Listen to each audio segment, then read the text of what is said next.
Julian Miller told his wife Claire. to go home in the Let me middle have of their one 10th perfect wedding evening. anniversary party, in front of his mother, his investors, his richest clients, He thought and her half the silence people he had meant spent weakness. years trying to impress.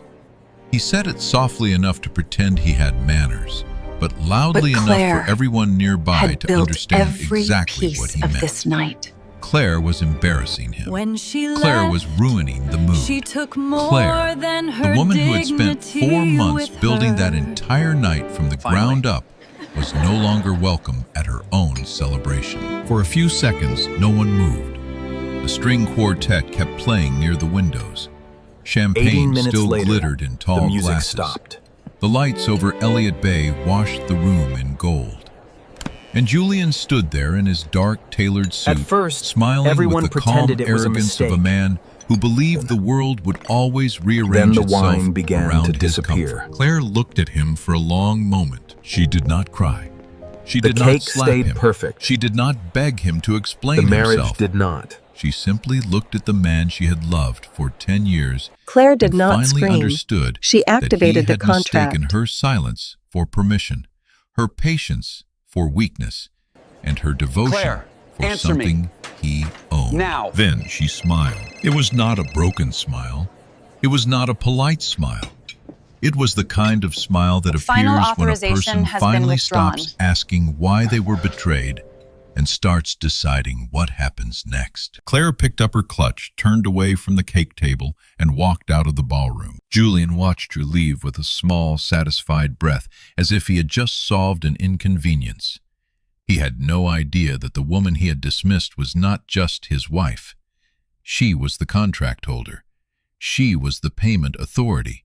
She was the emergency contact, the vendor coordinator, the schedule keeper, the person with every authorization code, every final invoice, every contingency plan, every relationship that made the room function. He had told Claire to go home. 18 minutes later, the music stopped. At first, people thought it was a technical mistake. A violinist lowered her bow. A cellist glanced toward the event manager. The soft glow around the stage flickered once, then disappeared. The servers stopped circulating with champagne. One of them quietly removed 3 unopened bottles from a side table. In the kitchen, the private chef gave a short instruction to his team, and the plated desserts were no longer brought out. The flowers went next. 2 assistants from the floral company moved through the room with careful professionalism, gathering the centerpieces that had cost more than some people's monthly rent. The peonies, the white orchids, the pale blue hydrangeas that Claire had chosen because Julian once said the color reminded him of their first apartment by the water, all began disappearing from the tables. People started whispering. Julian's smile tightened. He lifted his phone and called Claire. She did not answer. By the time the venue manager walked toward him with a tablet in her hands and a face full of calm regret, Julian Miller's perfect evening had begun to unravel in front of the very audience he had invited to worship him. And the cruelest part was that Claire had not raised her voice once. For years, Claire Miller had been the kind of woman people noticed only after something went wrong. When the invoice was paid on time, no one thanked her. When the flight was rebooked before the storm hit, no one asked who had saved the meeting. When Julian walked into a conference room with the right documents, the right numbers, the right talking points, and the right tone for every person at the table, everyone praised his brilliance. Claire was always somewhere behind it. She was not invisible because she lacked presence. She was invisible because she was useful in a world that rarely applauds usefulness when it comes from a woman standing beside an ambitious man. She had a quiet, exact mind. Even as a child, she had been the one who could look at a mess and understand its structure. Her father used to say that Claire could organize a thunderstorm if someone gave her a clipboard and 10 minutes.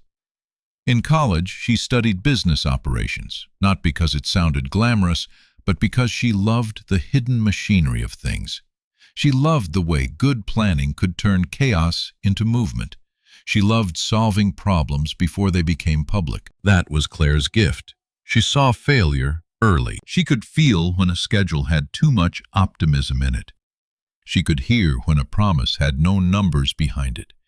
She could look at a smiling vendor, a vague contract, a careless email, and know exactly where the trouble would come from if no one paid attention. Julian noticed that about her when they were young. Back then, he was not yet the polished man in magazine interviews and expensive suits.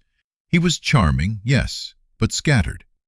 He had a talent for making people believe in him, but not yet the discipline to make belief turn into results. He could enter a room and make strangers laugh within 5 minutes. He could sell a dream with warmth in his voice and confidence in his eyes. But behind the charm, there were missed deadlines, forgotten attachments, overpromised deliverables, late payments, and a trail of small fires Claire often had to put out. In the beginning, she did it because they were building something together. Julian made her feel chosen. Not in a loud or theatrical way, but in the way a young woman wants to believe she has found someone who sees both her heart and her mind. He told her she was the only person who made him feel steady. He said her calm made him better. He said that with her beside him, he could become the man he was meant to be. And Claire believed him. She believed in partnership. She believed love was not only roses and trips and anniversary posts, but also the ordinary, unglamorous work of protecting a shared life. She believed marriage meant two people carrying the same future from different sides. If Julian was the public face, she was willing to be the structure. If he brought people through the door, she made sure there was a floor beneath them when they entered. For the first few years, that arrangement almost felt beautiful. When Julian's first serious business pitch nearly collapsed because he had miscalculated a budget line, Claire stayed up until 3 in the morning rebuilding the numbers. She found the error, corrected the projections, created a clean summary, and rehearsed the answers with him until he could explain the model as if it had always lived in his head. The next day, investors called him sharp. Julian came home glowing and lifted Claire off the ground in the kitchen, telling her they had done it. They.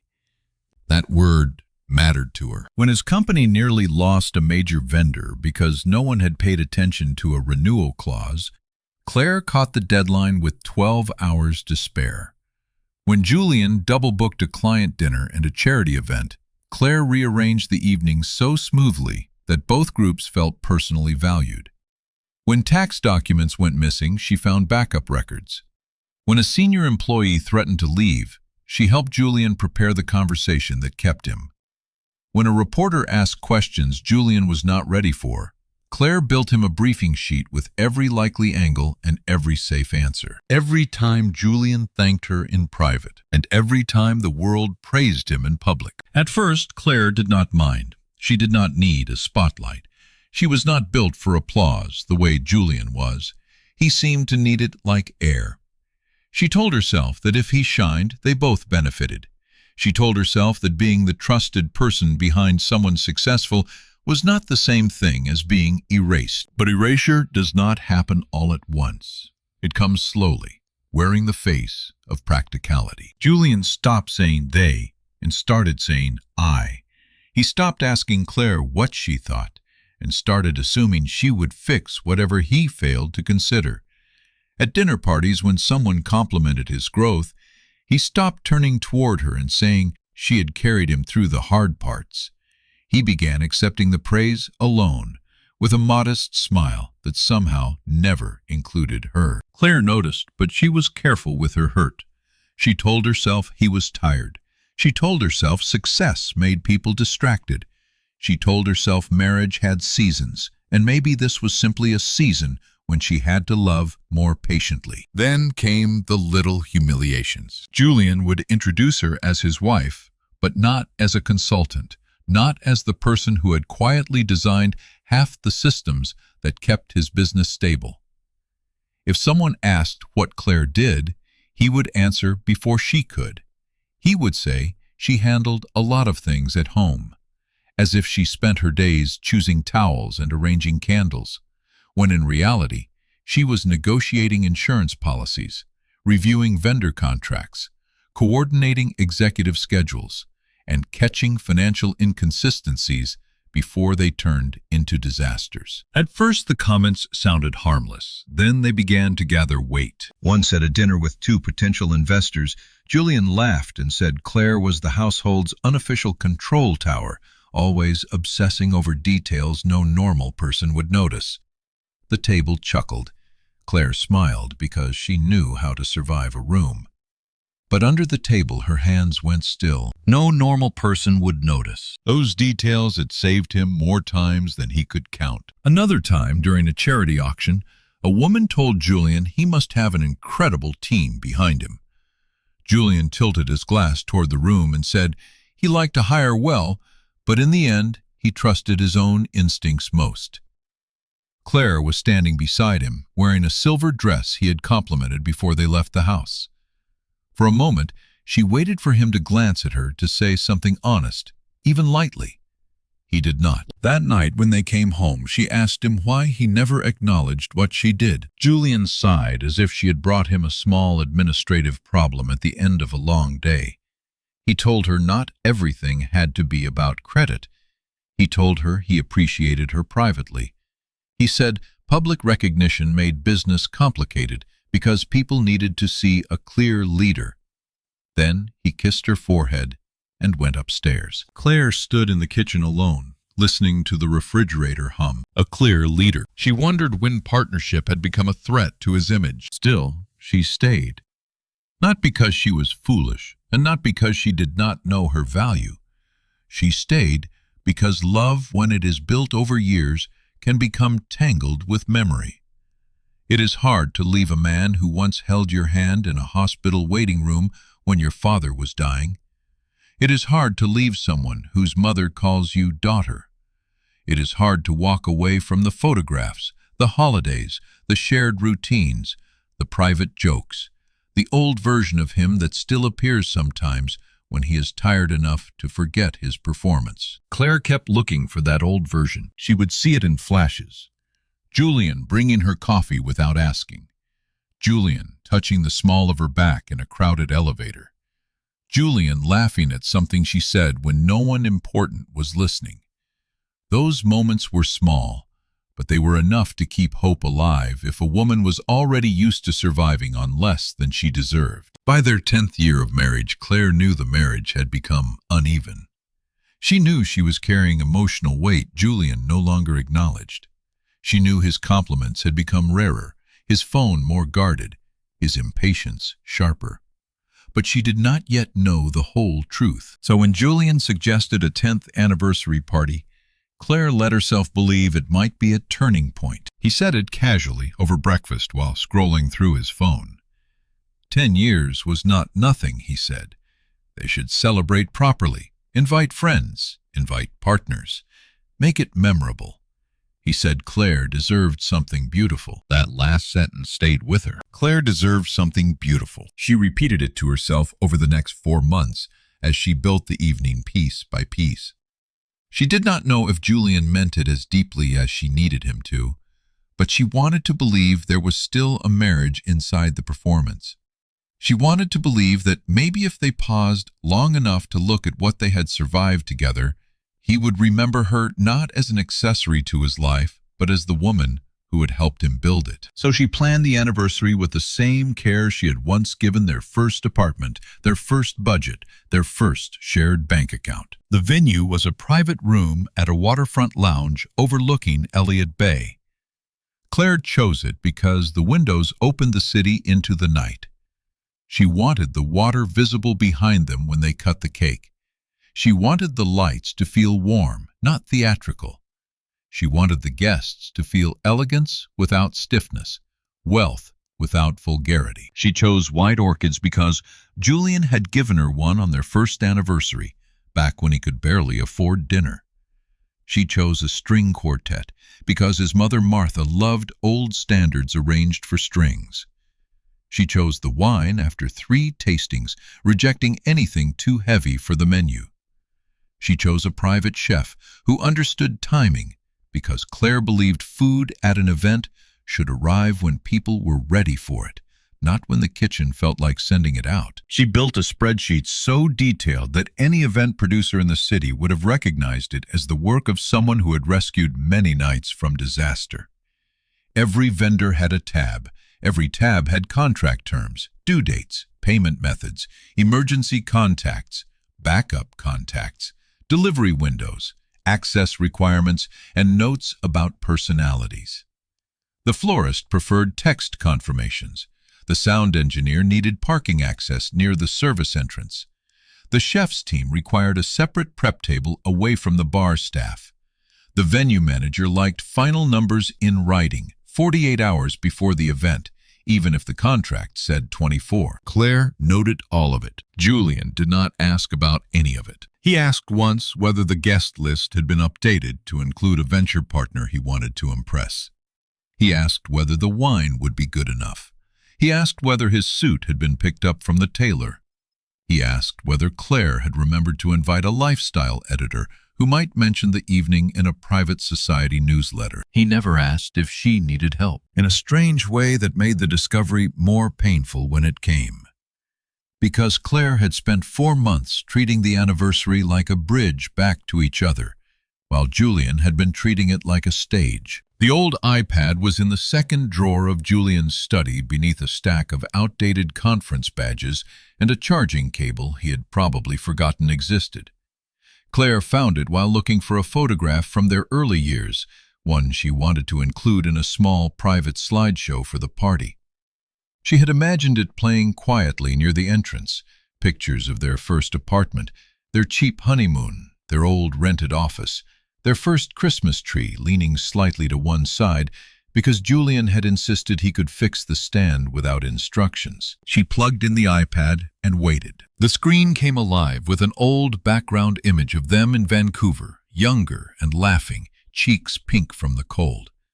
For a moment, Claire smiled.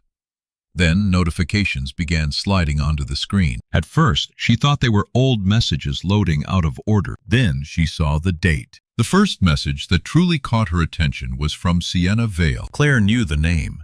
Sienna worked with Julian, though not directly under him in title. She was young, bright, ambitious, and always polished in a way that looked effortless but never was. Claire had met her twice. Both times, Sienna had been sweet to her, with a careful softness Claire could not read. Claire remembered wondering if the young woman was nervous around spouses, or if she was simply one of those people who adjusted themselves to whatever room they entered. The messages told her the answer. Claire did not read them all at once. She could not. The mind protects itself in strange ways. It gives you one sentence, then makes you look away. It lets you notice the shape of betrayal before it lets you understand the size of it. There were pet names. There were hotel confirmations. There were photographs Claire did not open. There were jokes about timing their calls around Claire's routines. There were references to an apartment in South Lake Union, one Julian had apparently arranged through a private rental account. There were messages about jewelry, about weekends, about money. Then came the sentence that emptied something inside her. Julian had written that after the anniversary party, he would deal with Obstacle Claire. Obstacle Claire. Not wife, not partner, not the woman who had known him before he learned how to wear success like a second skin. Not the person who remembered his father's funeral, his first panic attack before a pitch, his first real profit, his first night sleeping in the office because they were too broke to hire extra help. Obstacle. Claire stared at the screen until the letters blurred. The pain did not arrive as a scream. It arrived as a physical stillness. Her breathing became careful. Her hands went cold. Somewhere in the house, the dryer chimed at the end of a cycle, an ordinary sound from an ordinary life that no longer felt real. She kept reading. What she found next was not just adultery. If it had only been adultery, perhaps the wound would have stayed inside the private grief of a broken marriage. But Julian had done what arrogant people often do when they believe their charm has made them untouchable. He had mixed betrayal with theft, vanity with carelessness, pleasure with financial risk. He had created a separate account. He had routed money from their shared savings into it in pieces small enough to avoid Claire's immediate concern, but not small enough to survive her full attention. He had used those funds to pay for Sienna's apartment, gifts, meals, travel, and the life that looked romantic only if you ignored the fact that it was built with money taken from a future he had promised to share with his wife. Then the business records appeared. Claire had access to some of Julian's company files because in the early years she had helped him design internal controls. He had never fully removed her from certain oversight systems, partly because he was careless, partly because he assumed she would never look unless he asked her to. On the old iPad, still connected to cloud storage he had forgotten to secure, Claire found copies of invoices that did not match the descriptions attached to them. Consulting fees routed to a shell vendor, travel expenses labeled as client development, an entertainment budget that seemed to cover private evenings that had nothing to do with business. She did not fully understand the legal implications at first, but she understood enough. Julian had not just betrayed her. He had endangered himself, his company, and everyone who had trusted his judgment. He had done it with the same lazy confidence he brought to everything he thought Claire would never inspect. For the first hour, Claire sat at Julian's desk in complete silence. Then she began taking screenshots, not frantically, not with shaking rage, carefully, methodically. She created folders, she exported messages, she saved account records, she backed up files in 3 separate locations, she wrote down dates, she traced transfers, she compared the hidden account activity with their shared savings statements, she flagged expenses that looked personal, she made a list of names, vendors, banks, internal accounts, and document locations. This was how Claire survived shock.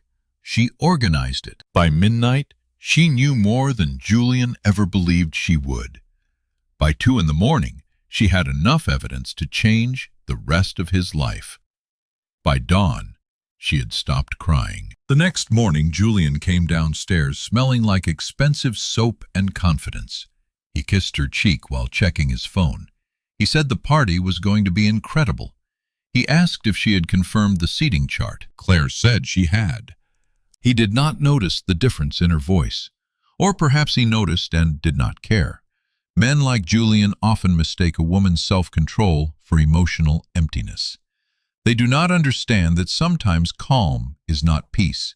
Sometimes calm is the lid over a fire no one should have lit. For the next few days, Claire watched him. She watched him step out of the room to take calls. She watched him smile at messages. She watched him speak to her with that distracted politeness people use with hotel staff. She watched him admire himself in the mirror before meetings.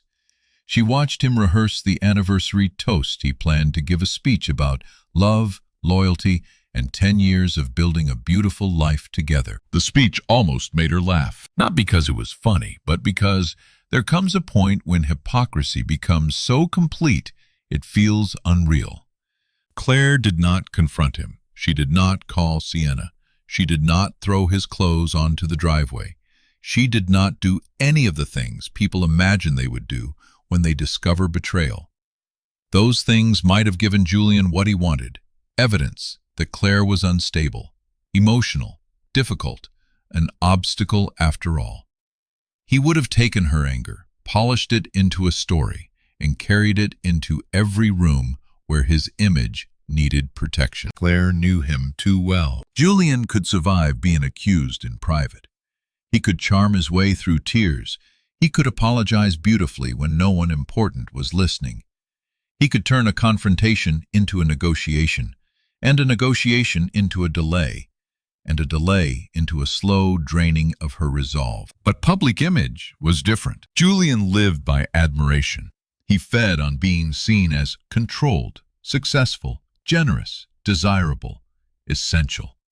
He did not merely enjoy respect. He organized his identity around it. For a man like that, the most painful truth was not that his wife knew. It was that other people might know too. Claire did not want revenge in the crude sense. She did not want to become cruel because he had been cruel. But she did want consequence. She wanted the truth to stand in a room without her having to screen for it.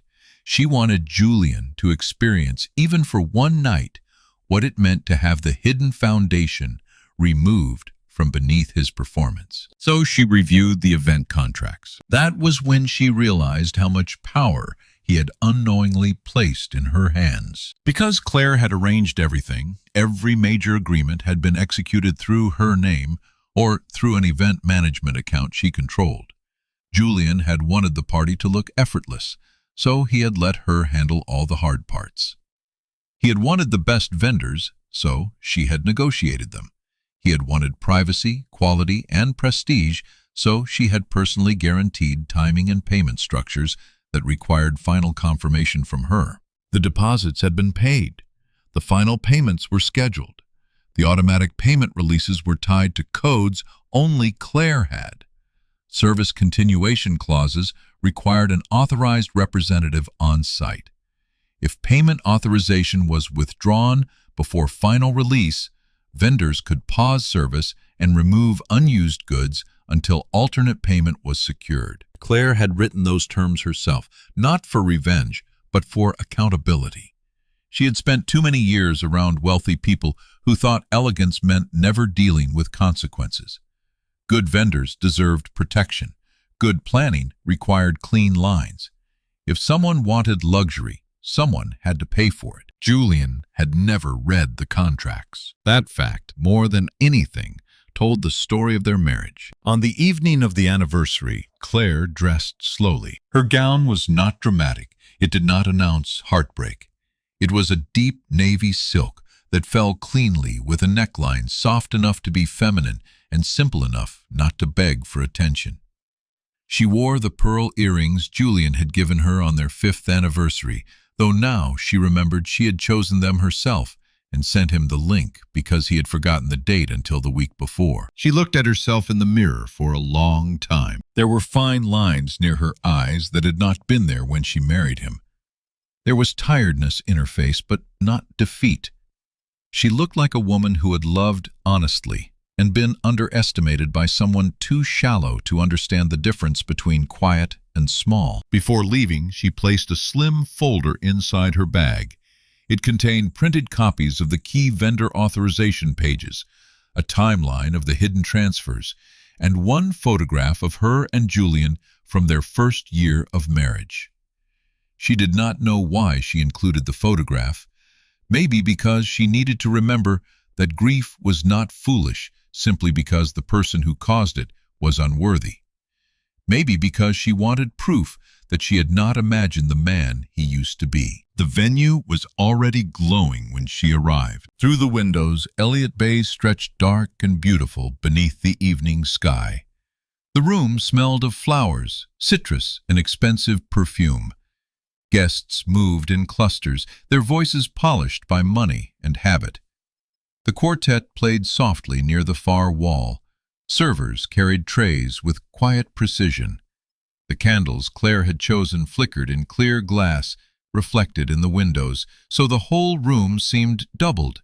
One version inside, one version floating out over the water. It was beautiful. That hurt more than she expected, because beauty had been Claire's last offering. She had built the night with such care. Every detail was a small act of hope before she knew hope had already been spent elsewhere. Julian was near the entrance, radiant. He wore the charcoal suit Claire had selected, the one that sharpened his shoulders and made him look serious without looking severe. His watch caught the light when he shook hands. He smiled with controlled warmth. He knew exactly how long to hold eye contact with a client, when to touch someone's arm, when to laugh, when to look thoughtful. He moved through admiration like a man walking through rooms he owned. When he saw Claire, his eyes flickered over her dress, her face, her empty hands. For 1 second, something like irritation crossed his expression. Not guilt, not tenderness, irritation. As if her presence required him to adjust a performance he had already rehearsed with someone else in mind. Then he smiled for the people around him and kissed the air near her cheek. Claire let him. Martha Miller. Julian's mother came over soon after. Martha was a handsome woman in her late 60s with silver hair swept into a low twist and a posture that made even silence feel disciplined. She had always been kind to Claire in a reserved, old-fashioned way, not warm easily, but loyal once she decided someone belonged. She held Claire's hands and told her the room was magnificent. She said no one created order with grace the way Claire did. The compliment nearly undid her. Claire thanked her. Martha studied her face for a moment. Mothers see more than sons want them to. But before she could ask anything, Julian called her toward a group of investors, and the moment passed. The evening moved forward. People ate, people drank. People congratulated Julian on 10 years of marriage as if endurance itself was proof of virtue. A managing partner told him it was rare to see a man so devoted to both family and ambition. Julian lowered his eyes with theatrical humility and said he had been lucky. Lucky. Claire stood 3 feet away holding a glass she had not tasted. Sienna arrived late. She wore ivory, which might have been accidental in another woman, but Claire no longer believed in Julian's accidents. Sienna's dress was elegant, understated, expensive. She entered with 2 junior associates from the company, laughing at something one of them said, but her eyes moved immediately toward Julian. His face changed when he saw her. Not enough for a stranger to notice, enough for a wife. Claire watched them avoid each other too carefully. That was one of the first things betrayal teaches you. People who are innocent do not choreograph distance. They simply exist. Julian and Sienna performed casualness with the tension of people balancing glass. Sienna did not come near Claire at first. Later she approached with a soft smile and said the party was stunning. Claire looked at her and saw not a villain, not exactly. She saw a young woman who had allowed herself to believe a married man's version of suffering. Perhaps Julian had told her Claire was cold. Perhaps he had said the marriage was over in every way except paperwork. Perhaps he had painted himself as trapped, noble, misunderstood. Claire could hate Sienna later if she wanted to. In that moment, she felt something stranger. Pity, maybe. Or recognition. They were not equal victims. Sienna had made choices, but Julian had built separate lives for each woman, and that knowledge gave Claire's anger a cleaner target. She told Sienna the flowers were from a local studio and moved away before the young woman could say more. Julian's toast came just after dinner. He stood beneath the warm stage lights, one hand in his pocket, the other holding a microphone. Claire had scheduled the toast before the cake cutting because the chef wanted 10 minutes to reset the dessert station. Julian knew none of this. He simply stood where Claire had arranged for him to stand and accepted the room's attention as if it had risen naturally toward him. He spoke about time. He spoke about partnership. He spoke about how marriage was a journey of patience, sacrifice, and shared dreams. He spoke beautifully, because Julian could always speak beautifully when beauty cost him nothing. The guests smiled. Martha dabbed at one eye. Claire listened without moving. Julian thanked the people who had supported them through the years. He thanked his mentors, his colleagues, his mother, even the investors who had believed in him before it was fashionable. Then, almost as an afterthought, he turned toward Claire and said, "None of it would have been possible without his wife's support." Support. The word landed with a dull sound inside her. Support was what people called a woman's labor when they wanted to make it small enough to fit behind a man's name. Still, Claire nodded. She would not give him a performance to exploit. Not yet. After the toast, applause filled the room. Julian stepped down into praise. Men clapped his back. Women admired the romance of it all. Someone said they hoped their own marriage looked like that after 10 years. Claire wondered how many perfect-looking lives were only stage sets, held upright by one exhausted person no one bothered to see. Then came the cake. Claire had chosen it carefully. Not oversized, not vulgar. 3 tiers with simple white icing and a thin ribbon of blue sugar around each layer. The baker had sculpted small orchids to echo the table flowers. Inside it was lemon and almond, the same flavors from the little bakery cake they had shared the night Julian proposed, because neither of them could afford a restaurant dessert after paying rent. The cake was waiting beneath a soft spotlight. Claire moved toward Julian to remind him of the timing. The photographer was ready. The chef was waiting to plate desserts. The quartet had shifted into the selected arrangement. Everything depended on moving now, because a room has rhythms, and Claire understood them. Julian was speaking with his mother and 3 important guests. One was a private equity partner. One was the venture partner he had insisted they invite. One was a woman who chaired a board Julian desperately wanted to join. Claire approached quietly and touched his sleeve. Julian turned. The irritation returned. She said only that it was time for the cake. His eyes moved over her face. Perhaps he saw something there he did not like. Perhaps Sienna had texted him moments before. Perhaps he was drunk on attention and tired of being reminded that Claire was the one conducting the room. Whatever the reason, Julian made the choice that ended everything. He leaned in slightly, smiling, just enough for the guests to think he was being intimate, and told Claire she was making everyone uncomfortable. He said she had been staring all night. He said she was ruining the atmosphere. Then, with his mother beside him and his most valuable guests close enough to hear, he told her to go home and let him have one perfect evening. The room did not fall silent all at once. It tightened. That was worse. A full silence would have been honest. Instead, people continued pretending not to hear, while hearing everything. The private equity partner looked down at his drink. The board chair's expression sharpened. Martha's mouth opened slightly, but no words came out. Sienna stood across the room, frozen near the bar. Claire felt the old humiliation rise through her body like heat. Not because Julian had embarrassed her. He had done that before in smaller ways. But this was different. This was ceremonial. He had taken the night meant to honor their marriage and used it to remove her from it.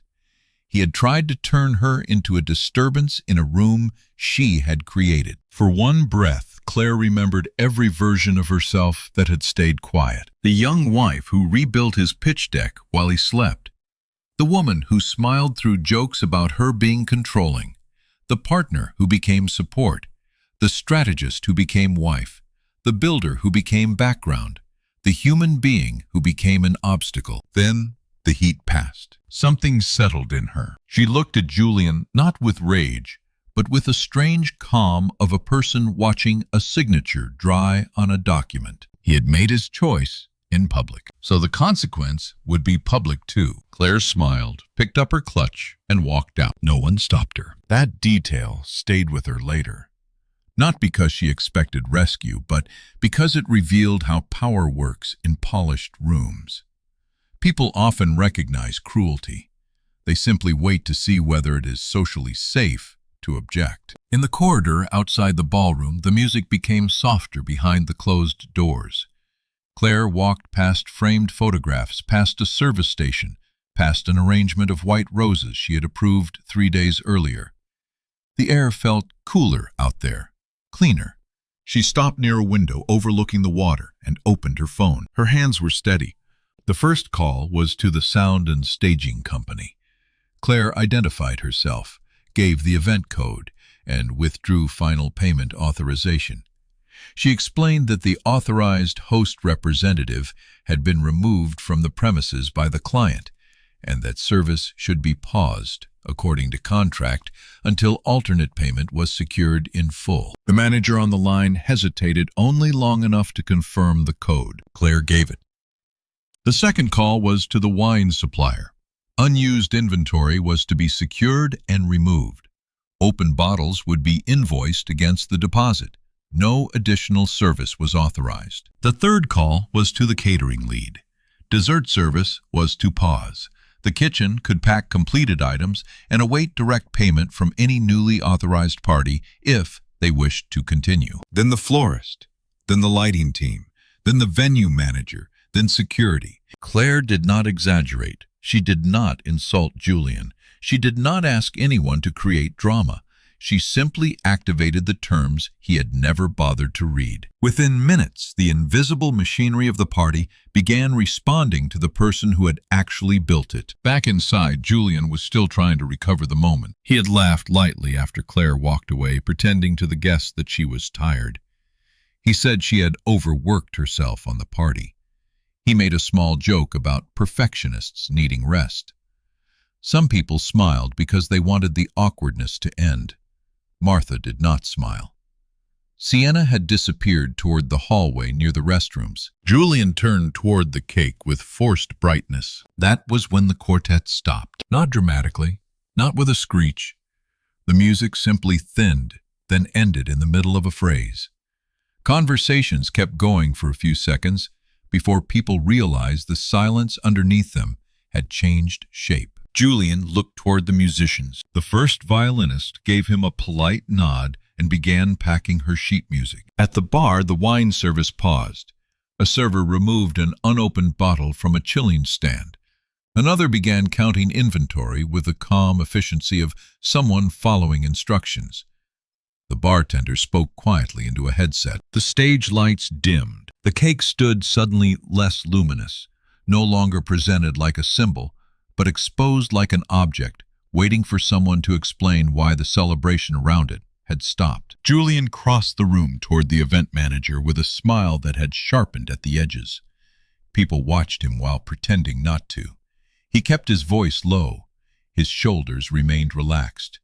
But Claire would have recognized the signs, the slight tension in his jaw, the narrowed eyes, the way his charm became colder when it did not immediately work. The venue manager listened, tablet against her chest.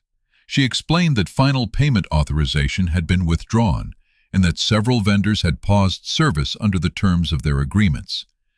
Julian said there must be a mistake. The manager said the authorized representative had confirmed it directly. Julian said he was the client. The manager asked if he could provide alternate payment and assume written responsibility for the remaining service charges. Julian reached for his phone. This was the part no one understood yet. Julian looked rich. He lived rich. He moved through rooms as if money waited for him wherever he turned. But Claire knew the structure beneath the surface. Their main accounts required dual confirmations over certain limits because she had insisted on it years ago after catching an attempted fraud charge. The event payments had been scheduled through the account she controlled. Julian had access to personal spending money, business cards, credit lines, and the kind of financial float that makes a man feel powerful. But he did not have immediate access to the amount required to restart an entire luxury event on the spot. He tried the first card. The venue manager waited. The amount exceeded the available authorization. He tried another. It required a security confirmation sent to a number Claire controlled. He tried calling his assistant, but it was after hours, and the assistant had not been given authorization to move personal funds for a private anniversary party. He called Claire. It rang, then voicemail. For the first time that night, the room saw Julian Miller without the hidden system that made him look effortless. He was not elegant then. He was a man in an expensive suit, staring at a payment screen that would not obey him. The whispers grew. Not loud enough to become rude. Wealthy rooms rarely become openly rude at first. They become observant. Eyes move. Mouths tighten. People ask soft questions with sharp meanings. A pause at the bar becomes a story. A missing dessert becomes evidence.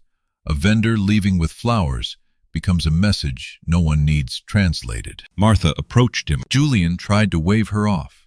She did not move. She asked what was happening. He said Claire had overreacted.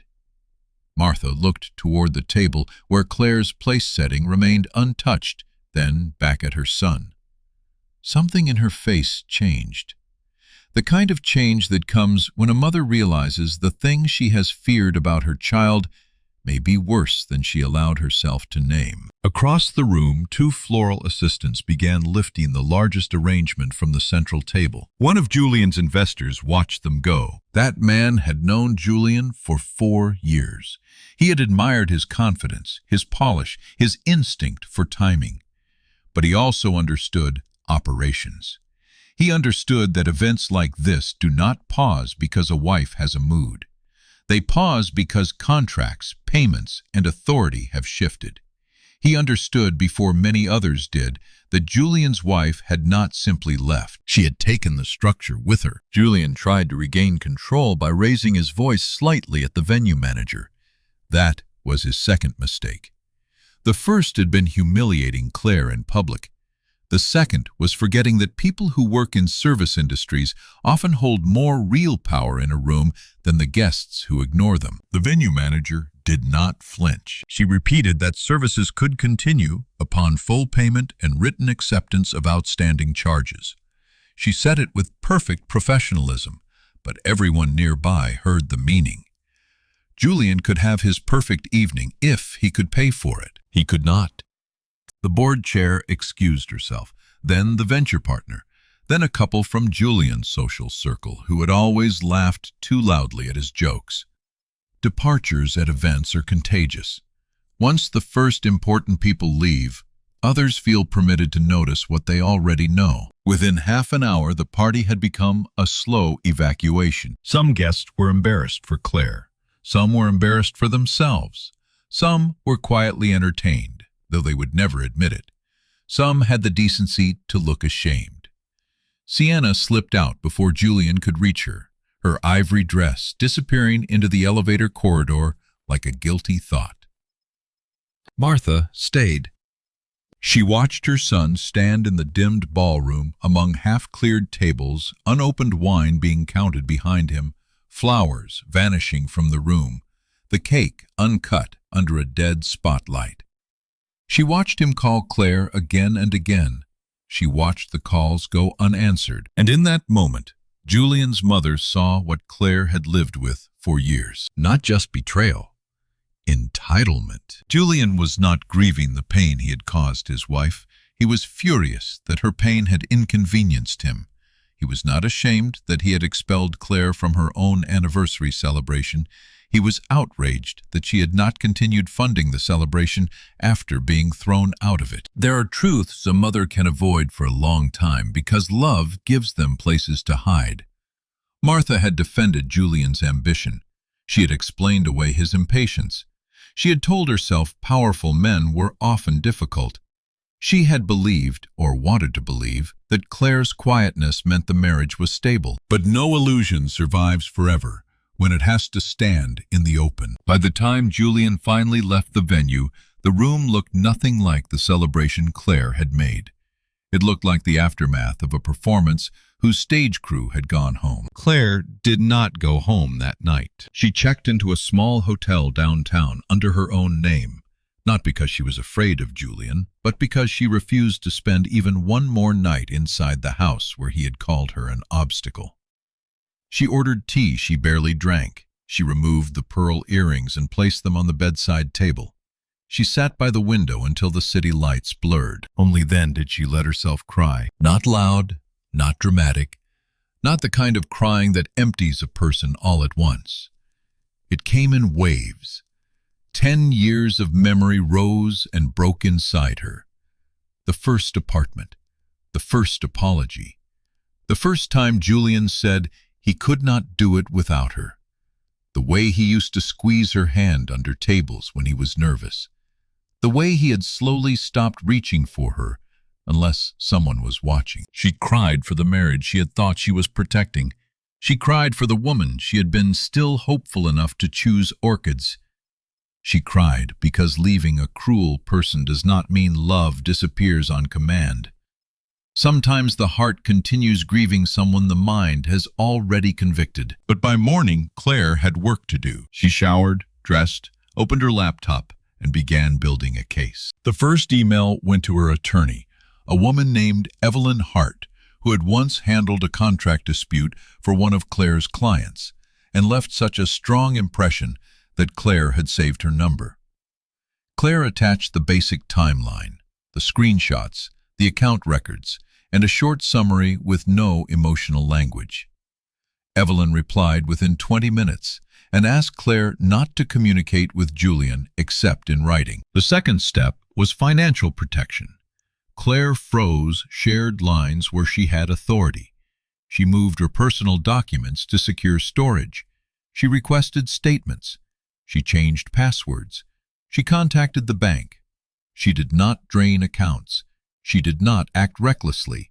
She simply stopped giving Julian access to the parts of her life he had already proven willing to exploit. Then came the company evidence. This was where Claire moved carefully. Personal betrayal and corporate misconduct are different arenas, and she was too disciplined to blur them carelessly. She did not send a furious email to everyone Julian knew. She did not post screenshots online. She did not turn pain into spectacle. Instead, through her attorney, she submitted documented concerns to Julian's company board: irregular reimbursements, questionable vendor payments, expense misclassifications, and evidence suggesting company funds may have been used for personal benefit. She included dates, records, account references, copies of invoices. She included enough for serious people to understand that ignoring her would be more dangerous than investigating Julian. Within 3 days, Julian was called into an emergency meeting. Within a week, he was suspended pending review. The official language was careful. It always is. Internal review, financial irregularities, misuse of company resources, conduct inconsistent with fiduciary responsibilities. Words like that are designed to sound clean, but Julian knew what they meant. The same people who had toasted him beneath Claire's lighting design were now reading documents he thought no one would ever see. His phone calls changed. At first, he called Claire in anger, then disbelief, then strategy. His messages shifted from accusations to explanations to apologies that sounded less like remorse and more like damage control. He said she had misunderstood. He said Sienna meant nothing. He said the account was complicated. He said he had been under pressure. He said she was destroying both of them. Claire did not respond, not because she had no words, because she finally understood that words were one of Julian's favorite places to hide. He could twist them, charm them, rearrange them until the shape of truth became difficult to see. Silence in this case was not weakness. It was a locked door. Sienna disappeared from his life with almost elegant speed. For months, Julian had imagined her as proof that he was still young, desired, unfinished. He had mistaken her attention for devotion, not understanding that affairs built in luxury often depend on the luxury more than the person. When his suspension became known, when the apartment payments stopped, when the future he had promised began to smell like risk, Sienna stopped answering him too. Claire learned later that Sienna had resigned before the investigation reached her directly. She sent one brief message to Claire through a mutual contact, not an apology exactly, but an admission that Julian had told her the marriage was functionally over and that Claire knew more than she let on. Claire read it once and deleted it. She had no desire to turn another woman into the center of a story Julian had authored. The company investigation moved faster than Julian expected because arrogance leaves trails. He had counted on charm where he needed compliance. He had relied on loyalty where he should have expected scrutiny. He had assumed that because Claire had protected him from disorder for years, disorder itself would not know how to find him. But numbers do not care about charm. Invoices matched dates. Dates matched travel. Travel matched messages. Messages matched payments. A shell vendor connected to a private address. Reimbursements connected to personal reservations. Company cards linked to evenings described as client development, though no client had been present. Julian's explanations collapsed one by one, because they had never been designed to survive contact with someone more careful than he was. He was fired before the month ended. No public scandal exploded in the newspapers. Julian was not famous enough for that. The humiliation was quieter, and for him, worse. It moved through the private channels he valued most. Board members stopped returning casual calls. Investors became unavailable. People who once praised his instincts began saying they had always had concerns. Invitations disappeared. Men who had called him brilliant at dinner now described him as careless over lunch with someone else. That is how certain worlds punish failure. Not with shouting, with absence. Claire watched from a distance, not with joy, but with a sober recognition that consequence had finally reached a man who had outsourced accountability for too long. The surprise was Martha. Claire did not expect Julian's mother to contact her. She assumed Martha would retreat into family loyalty, as many mothers do when faced with the harm their children cause. Claire would not have blamed her entirely. Blood can be a powerful blindness. But one rainy afternoon, 2 weeks after Julian's firing, Martha appeared at the small furnished apartment Claire had rented near Queen Anne. Claire almost did not open the door. When she saw Martha through the peephole holding a leather document case against her chest, Claire felt a wave of exhaustion. She did not want to be scolded. She did not want to hear that Julian was suffering, that divorce was drastic, that marriage required forgiveness, that a good woman should understand male weakness, as if weakness were a weather pattern and not a choice. But Martha did not look angry. She looked old. Claire opened the door. Martha stepped inside and stood in the entryway without removing her coat. For several seconds, she only looked at Claire.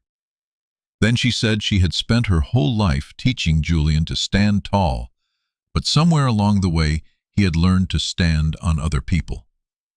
She said she had made excuses because he was her son, but excuses had become a kind of cooperation. She said what he did at the anniversary party was not a mistake. It was a revelation. Claire did not trust herself to answer. Martha placed the leather case on the table. Inside were documents Julian had stored years earlier at a family property. Old account references, copies of trust communications, notes about assets he had never disclosed properly, and evidence of financial maneuvering Claire had not yet discovered. Martha explained that she had found them after the party, when Julian came to her house, furious and careless, demanding that she help him pressure Claire. He had left behind enough anger to make his mother start looking through what she had once been too polite to question. Martha did not ask Claire to destroy him. She did not ask for mercy either. She said Claire deserved what belonged to her. She said she could love her son without defending his cruelty.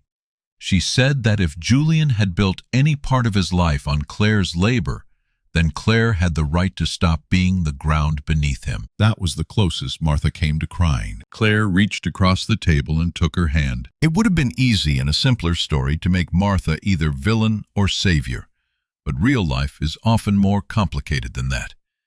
Martha had missed things she should have seen. She had benefited from Claire's grace. She had enjoyed the version of Julian that Claire helped maintain. But when the truth stood in front of her, she did not look away. That mattered. The divorce took months. Julian tried to delay it. Men who are used to being served often confuse delay with control. He changed attorneys twice. He disputed records he could not explain. He claimed Claire had damaged his career out of spite. He tried to frame the anniversary collapse as financial sabotage until the contracts proved the vendors had acted within the terms he had allowed Claire to sign. He said she had embarrassed him publicly, as if he had not done exactly that first. Claire's attorney remained patient. Claire remained quieter than Julian expected and stronger than he knew how to fight. She did not chase every insult. She did not respond to every accusation. She let documents answer where documents could answer. She let witnesses speak where witnesses had heard enough. The board chair who had been present at the party submitted a short statement. The venue manager confirmed the terms. Several vendors provided records of authorization. Martha provided the additional financial documents. Julian's version of events became smaller every time it met a fact. There were hard days. People like to imagine that vindication feels clean. It does not. Claire still woke some mornings with grief sitting in her chest before she remembered why. She still reached for the second coffee mug once by habit and then stood motionless in the kitchen, furious at her own muscle memory. She still found receipts, old birthday cards, photographs from trips where she had been happy or thought she was. She still wondered how many moments had been real. That question has no satisfying answer. When someone betrays you, they do not only damage the present, they send doubt backward through time. They make you examine every memory for hidden cracks. Was he lying then? Was he bored then? Was he already planning his exit when he held her hand? Claire learned slowly that she could not solve the past like a spreadsheet. Some cells would remain blank. Some records would never reconcile. Healing began when she stopped trying to audit every memory and started asking a different question. What did she know about herself? She knew she had loved honestly.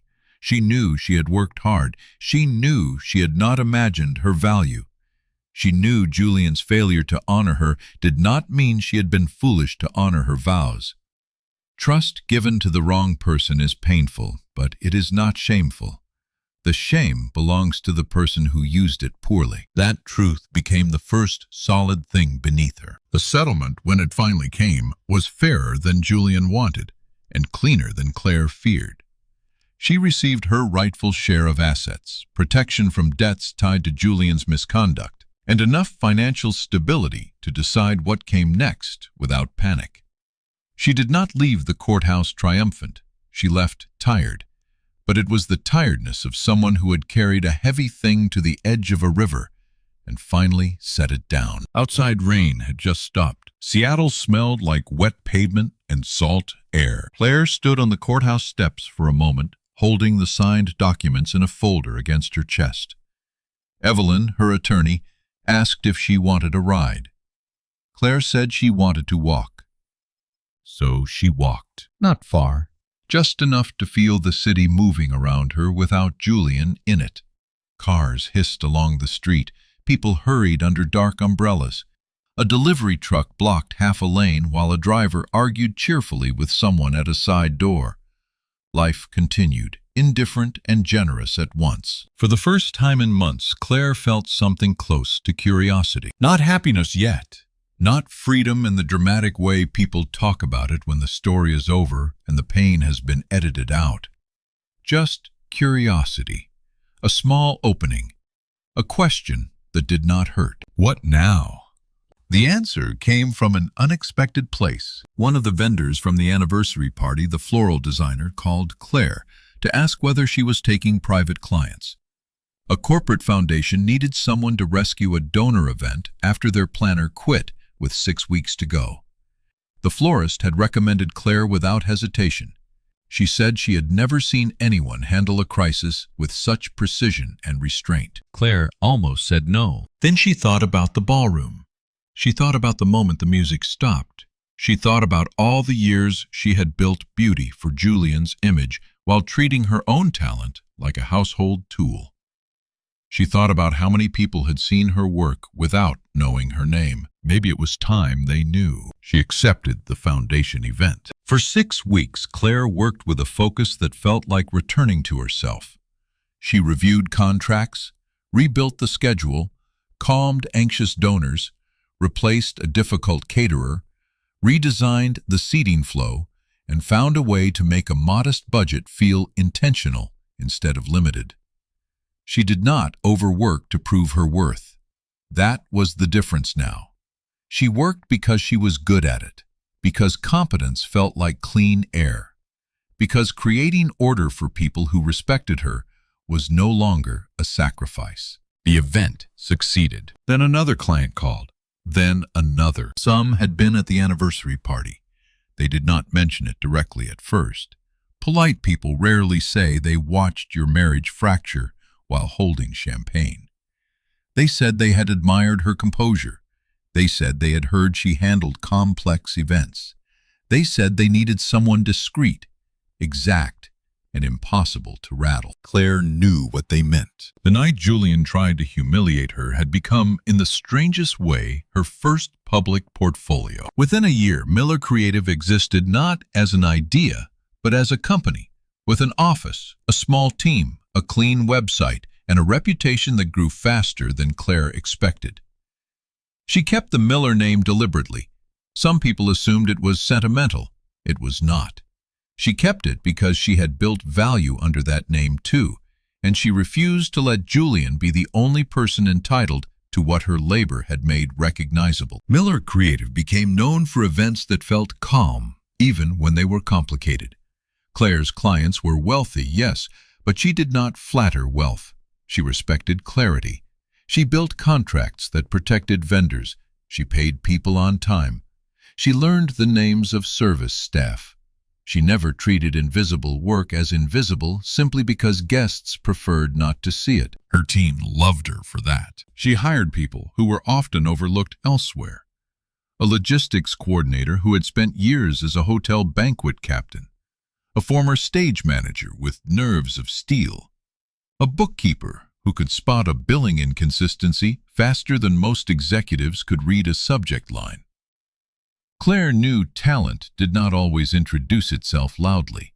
Sometimes it stood at the edge of the room, making sure nothing fell apart. Under Claire, those people were not background. They were the company. There were still moments when Julian's shadow appeared. His messages continued for a while. At first, they were defensive, then sentimental, then desperate. He wrote that he missed her. He wrote that he had made terrible mistakes. He wrote that Sienna had meant nothing, which only proved he had learned nothing, because reducing one betrayal did not repair another. He wrote that no one understood him the way Claire did. He wrote that they could begin again, quietly, away from everyone's judgment. Claire read fewer and fewer of them. One evening, after a long day coordinating a museum gala, she saw a message from him arrive while she was sitting alone in her office. The city outside her window was turning blue with dusk. Her desk held a fresh contract, a vase of flowers from a grateful client, and a coffee gone cold because she had been too absorbed in work to drink it. Julian's message said he wished he could go back to before everything went wrong. Claire looked at the screen for a long time. Then she understood why the message did not hurt the way it once would have. Julian wanted to go back to before he was exposed. Claire did not. Before everything went wrong, she had been carrying a marriage that had already emptied itself of respect. Before everything went wrong, she had been praised privately and minimized publicly. Before everything went wrong, she had been turning her own intelligence into scaffolding for a man who called her an obstacle. The exposure had been painful, but it had not created the truth. It had revealed it. Claire blocked his number that night. No ceremony, no trembling finger, no speech, just a boundary. Julian's life became smaller after that. Claire did not follow it closely, but news travels through the same quiet channels that once carried his prestige. He moved out of the apartment with the view. He took consulting work beneath the level he believed he deserved. He tried to re-enter old circles and found doors politely closed. His charm still worked on strangers, but not on the people who had seen the invoices, the party, the panic beneath his suit. He had spent years standing in light Claire helped create. Without it, he looked ordinary. That was not Claire's revenge. It was simply the truth without decoration. Martha remained in Claire's life carefully and respectfully.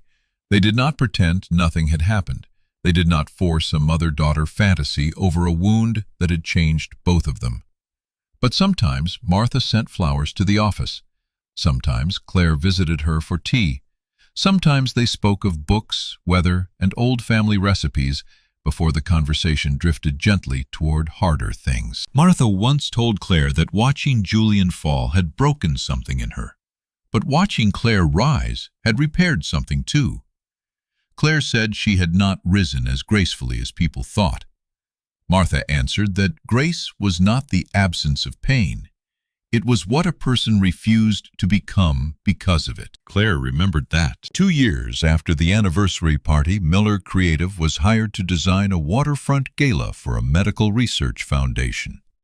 It was the kind of event Julian would once have attended, the kind where influence moved softly between courses and a handshake could become a 7-figure donation.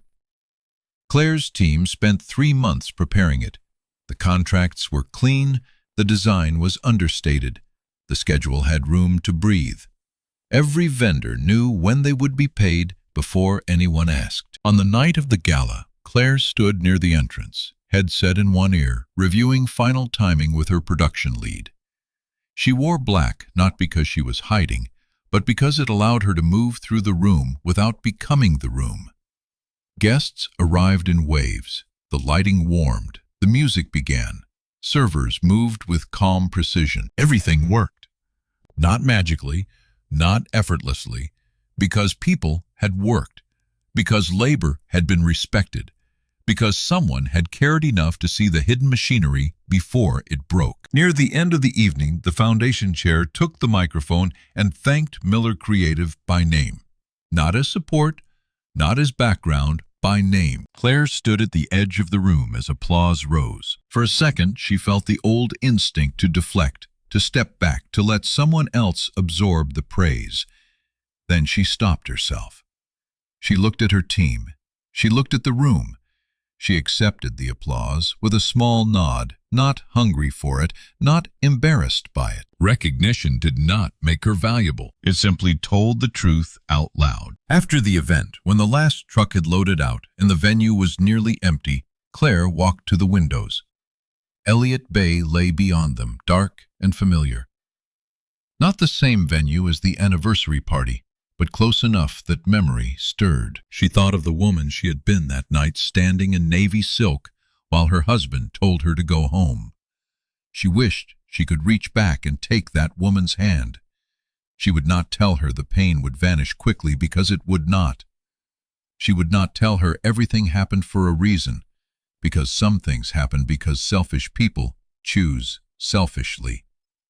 She would only tell her this: leaving the room was not the end of her life. It was the first honest step back into it. The world often misunderstands quiet women. It sees patience and calls it passivity. It sees loyalty and assumes dependence. It sees a woman arranging flowers, confirming payments, smoothing schedules, remembering birthdays, protecting reputations, and thinks she is simply helping. But there is nothing simple about building stability. There is nothing small about being the reason things do not collapse. And when a woman like that finally leaves, she does not always need to slam the door. Sometimes she only withdraws her labor. She stops reminding, stops rescuing, stops covering, stops translating cruelty into stress, neglect, into busyness, betrayal, into confusion. She stops standing beneath a man's image, holding the beams in place while he waves from the balcony. Then the world sees what he was standing on. Julian learned that too late. He thought Claire was the obstacle between him and the life he wanted. In truth, she had been the bridge between him and every life he had not earned alone.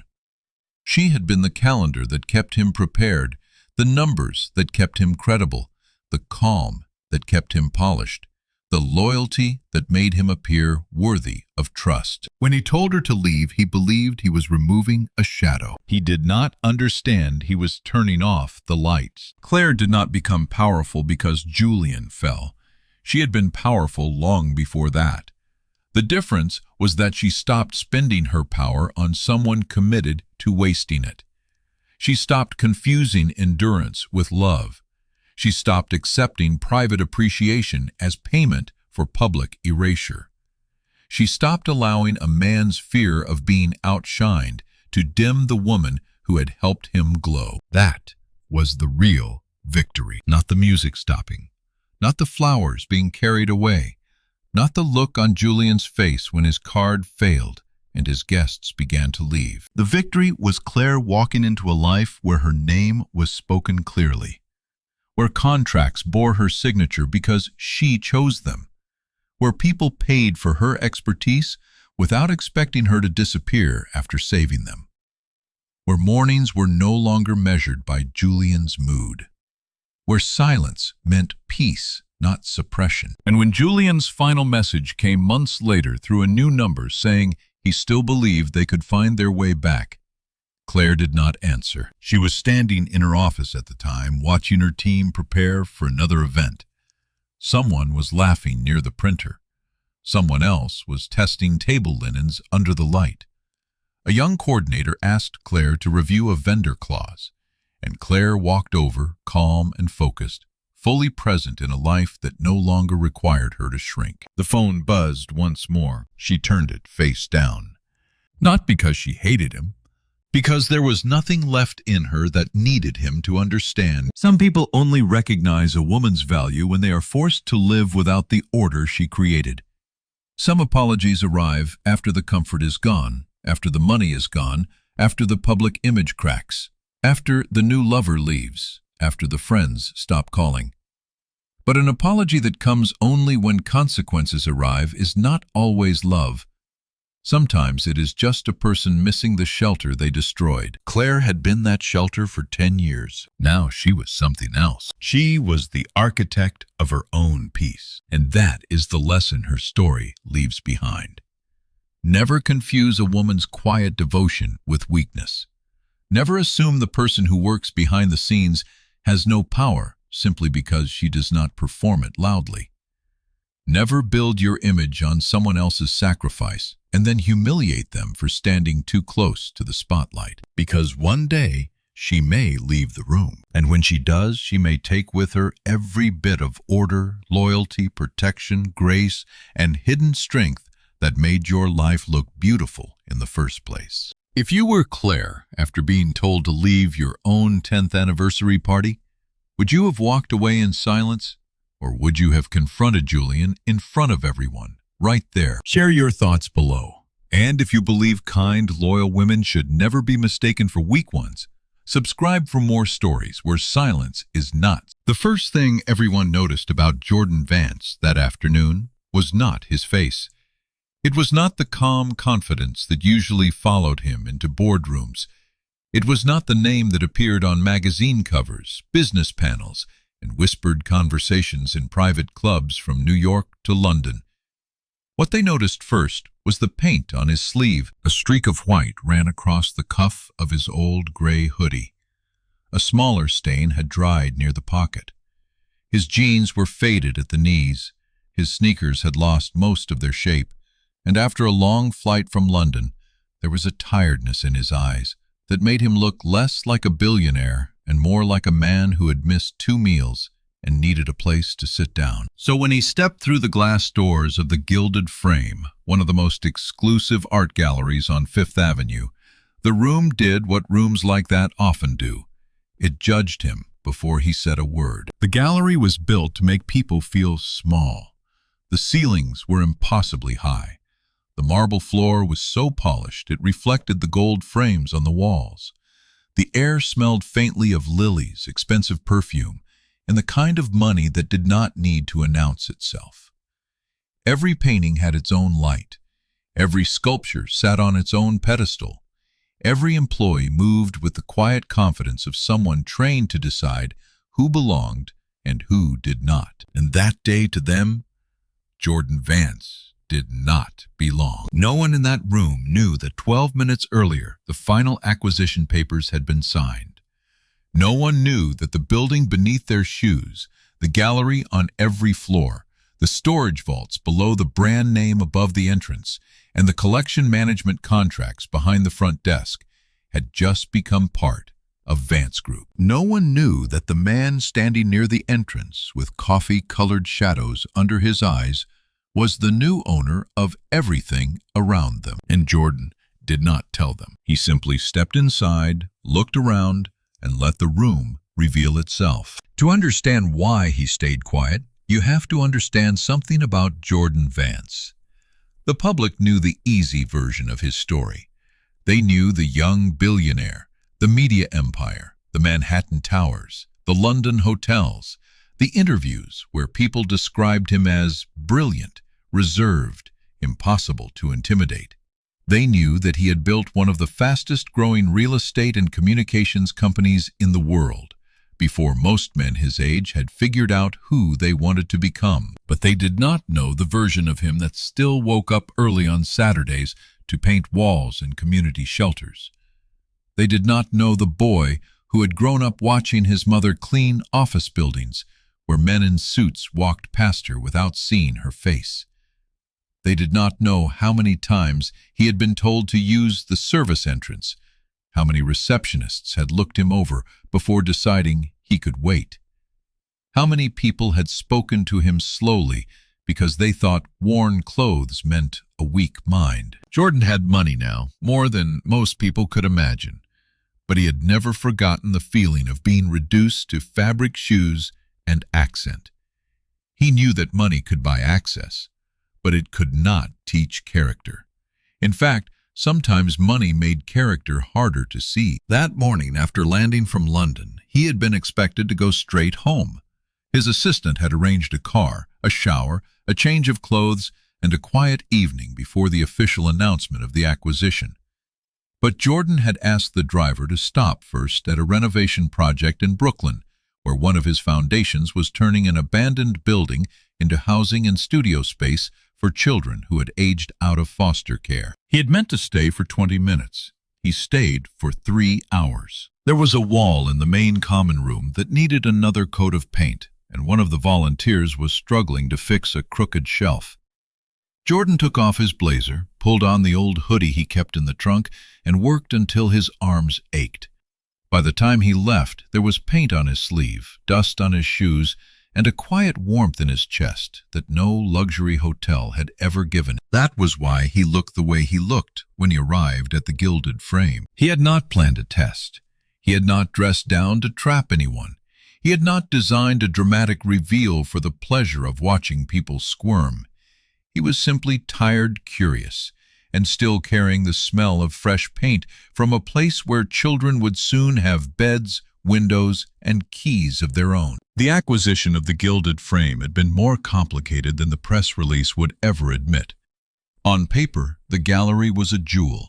It had wealthy clients, rare collections, private viewing rooms, and a reputation for selling taste to people who already owned everything else. Its founder had once believed art should move through society like light, touching people who needed beauty, memory, and imagination. But over the years, after investors took over and managers turned art into a status game, the gallery had become something colder. Jordan had seen hints of that in the due diligence reports. Buried between revenue charts and restoration expenses were complaints. Not lawsuits, not scandals big enough to scare the board, just complaints. A student said she had been followed by security until she left. A young painter said no one would look at his portfolio after hearing which neighborhood he came from. A family visiting from Queens said they had been told a private viewing was unavailable, only to watch a wealthier-looking couple receive one 10 minutes later. The reports had described those incidents as reputation risks. Jordan read them as human stories. So when his driver pulled up near Fifth Avenue and Jordan saw the gallery's shining sign through the late afternoon traffic, something in him told him to go in before anyone expected him. Not as the name on the contract, not as the face in the announcement, just as a person. The bell above the door gave a soft, delicate chime when he entered. 3 people near the front desk looked up. One of them was Victoria Hale. Victoria was the kind of employee who seemed perfectly designed for a gallery like the Gilded Frame. She was elegant, controlled, and sharp in a way that made kindness look like a favor she might grant if the recipient was worth her time. Her black dress was simple but expensive. Her hair was pinned neatly away from her face. A thin gold bracelet flashed whenever she lifted her hand to point out a detail in a painting. She had built her entire career on being able to read a client in 3 seconds. At least, that was what she believed. She could identify old money by the shoes, new money by the watch, collectors by the way their eyes moved, and tourists by the way they hesitated near the price tags. She thought appearance was a language. and she thought she spoke it fluently. When she saw Jordan, she made her decision before he reached the first painting. He was not worth her time. A younger associate beside her noticed the same thing and tried not to smile. Victoria leaned slightly toward her and murmured that the man must have taken a wrong turn. Her voice was soft, but not soft enough. It was the kind of whisper designed to be heard while still pretending innocence. Jordan heard it. He kept walking. There are moments when dignity does not look powerful. Sometimes it looks like silence. Sometimes it looks like a man pretending not to notice that strangers have mistaken his restraint for weakness. Jordan had learned that not every insult deserved the privilege of his reaction. He had also learned that people reveal more when they think there will be no consequence. So he moved deeper into the gallery, past a bronze sculpture, past a wall of modern abstracts, until he stopped in front of a large oil painting near the center room. The piece showed a row of windows at dusk, each one lit from within. The brushwork was rough in places, almost impatient, but the light inside the windows had been painted with such tenderness that it made the whole image feel alive. It was not the most expensive painting in the room. It was not even the largest. But Jordan recognized the artist's name from the acquisition files. Elena Marquez. Years earlier, Elena had been one of the first recipients of a small community arts grant from Jordan's foundation. Back then, she had been 19, living with her aunt, painting after midnight because she worked double shifts during the day. Her application had included a line Jordan never forgot. She had written that she painted windows because she had spent her childhood looking through them, wondering why warmth always seemed to belong to somebody else. Now her work was hanging inside the gilded frame, and somehow the people who worked there had forgotten what kind of life could create a painting like that. Jordan stood before it longer than expected. He leaned in slightly, studying the thin line of amber light along the edge of one painted curtain. The gallery around him softened. For a moment, he was no longer thinking about contracts or acquisition teams or the heavy silence of employees who wanted him gone. He was thinking about a young artist who had turned exclusion into color. That was when Victoria finally approached him. She did not greet him warmly. She did not ask whether he needed help. She stopped a few feet away, close enough to control the interaction, far enough to make clear she did not want him too near the art. Jordan turned to her and politely asked whether he could see the catalog for the new collection. Victoria's eyes lowered to his shoes before returning to his face. The pause that followed was small but cruel. It was the kind of pause meant to remind a person that the answer had already been decided. Then, in a voice polished enough to sound professional from a distance, she told him that the gallery was not a place to wait out the weather or pass the time. She added that several of the pieces in the room were worth more than what people like him could earn in a lifetime. A few guests nearby pretended not to hear. That kind of pretending is its own kind of participation. Jordan looked at her for a moment. His expression did not harden. He did not raise his voice. He simply said that he was interested in learning more about the collection. Victoria smiled then, but there was no warmth in it.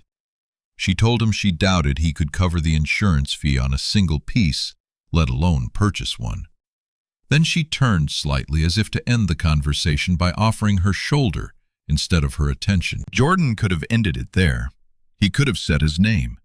He could have watched the color drain from her face and spared himself the rest of the insult. But something about Elena's painting held him in place. Something about the complaints in the report returned to him one by one.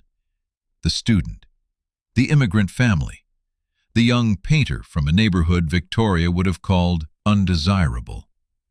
Their stories had been filed, minimized, and buried under financial language. If Jordan revealed himself too soon, the room would only learn to fear power. He wanted to know whether it could recognize humanity without it. So he walked calmly to a table near the wall where several catalogs were stacked beside a vase of white flowers. His hand had barely touched the top copy when Victoria moved quickly across the room and pulled it away. The movement was sharp enough to knock the small porcelain cup sitting beside the vase. It tipped. For a second, everyone watched the coffee fall, as if the room itself had slowed down. The dark liquid spilled over the edge of the table, ran across the polished surface, and splashed down Jordan's sleeve. It soaked into the old gray fabric and scattered across his sneaker. The coffee was hot enough to make his hand tense, but he did not pull away dramatically. He only looked down at the stain, spreading into the paint already dried there. The silence that followed was not sympathy. It was embarrassment without responsibility. Victoria looked at the coffee, then at his hoodie, and instead of apologizing, she said, the stain might now be the most valuable thing he was wearing. The younger associate behind her pressed her lips together, trying not to laugh. A man near the sculpture gave a short, uncomfortable cough. A woman holding a designer handbag turned back toward the paintings as if the scene had become inconvenient to her afternoon. Two security guards near the entrance shifted their weight but did not move. Jordan took a napkin from the table and dabbed his sleeve. Still, he said nothing. That silence unsettled Victoria more than anger would have. Anger would have confirmed her story about him. If he shouted, he would become exactly what she wanted him to be. Disruptive, uncivilized, out of place. If he demanded respect, she could frame him as unreasonable. But his calm left her with no performance to condemn, so she escalated. She told him the gallery had real clients waiting, and that touching printed materials without assistance was not allowed. Her tone sharpened as she suggested he leave before the situation became embarrassing. The situation was already embarrassing, just not for the person she thought. At the far end of the room, Sterling Whitcomb, the gallery manager, noticed the tension and began walking over. Sterling was in his late 50s, tall, silver-haired, and dressed in a navy suit that looked less worn than displayed. He had spent decades perfecting the art of institutional arrogance. He rarely insulted people directly. He preferred to stand beside the person doing the insulting and make it official. Jordan watched him approach and wondered for one brief second whether the manager would see what had happened and correct it. Sterling did not ask for Jordan's name. He did not ask whether he had been burned. He did not ask why coffee was dripping onto the marble floor. He looked at Jordan, once processed the hoodie, the jeans, the shoes, and the tired eyes, and made the same decision Victoria had made. Then he turned to Victoria with a look that said she had his support before she even explained. That was when Jordan knew the problem was not one rude employee. It was a culture. Sterling spoke with the smooth authority of a man accustomed to being obeyed by people who wanted access. He said the gallery was currently serving serious clients, and that Jordan needed to leave before security became involved. He called him Sir, but the word carried no respect. It was just a polite cover over dismissal. Jordan folded the damp napkin in his hand. He looked first at Sterling, then at Victoria, then at the painting behind them. Elena's windows glowed quietly on the wall, each one full of imagined warmth. For a strange moment, the contrast felt almost unbearable. A painting born from exclusion was being guarded by people who had turned exclusion into policy. And still, Jordan did not shout. He did not threaten. He did not tell them they had made a mistake. He only took his phone from his pocket, tapped one name, waited for the line to connect, and said very quietly that he needed everyone there immediately. Then he ended the call. Victoria stared at him as if she could not decide whether to laugh again. Sterling's expression tightened, but only slightly. He assumed Jordan had called a friend, maybe someone to complain to, maybe someone who would tell him to leave before he made things worse. Sterling did not yet understand that the room had already shifted. There are moments in life when power arrives before anyone sees it. It enters first as a silence, then as unease, then as the sudden realization that the person you dismissed was never asking for permission. He was giving you time to show who you were. The next 8 minutes felt longer than they were. Jordan stayed near the painting. He did not try to touch the catalog again. He did not argue with Sterling. He did not speak to Victoria. He simply waited with coffee drying on his sleeve and a faint red mark on the back of his hand where the heat had struck. Victoria tried to return to work, but her movements had lost their smoothness. She adjusted the catalogs twice. She checked the entrance 3 times. She whispered something to the younger associate, but the joke did not land now. The room had become too aware of him. Sterling remained nearby, pretending to supervise the floor, while watching Jordan from the corner of his eye. He had managed wealthy donors, difficult artists, impatient heirs, and collectors who bought paintings the way other people bought souvenirs. He knew when someone was bluffing. At least, he thought he did. But Jordan did not have the restless energy of a man bluffing. He had the patience of someone waiting for a scheduled arrival. Outside, 3 black SUVs pulled up to the curb. The first guest to notice was a woman near the front window. Her head turned slightly. Then the security guards looked through the glass. Their posture changed. The driver of the first SUV stepped out, then 2 men in dark suits from the second, then 2 more from the third. They moved with the controlled urgency of people who did not ask where to stand because they had already been told. The gallery doors opened. 6 security professionals entered first. Not aggressively, not theatrically, but with quiet precision. Behind them came a woman in a charcoal suit carrying a tablet and a slim leather folder. Her name was Claire Donovan Jordan's executive assistant, though assistant was far too small a word for what she actually did. Claire managed crises before they became public, negotiations before they became expensive, and schedules so complex they looked impossible until she touched them. She had worked for Jordan for 7 years. She recognized the coffee on his sleeve before she recognized the expression in his eyes. That worried her more than the stain. The room went still. Victoria's face changed first. It was not full fear yet. It was confusion, then calculation, then the first pale edge of dread. Sterling straightened his jacket. The younger associate stepped backward. The security guards at the entrance suddenly looked uncertain about whether they were guarding the gallery from Jordan or Jordan from the gallery. Claire walked directly to him. She did not ask why he was dressed that way. She did not ask why he had coffee on his sleeve.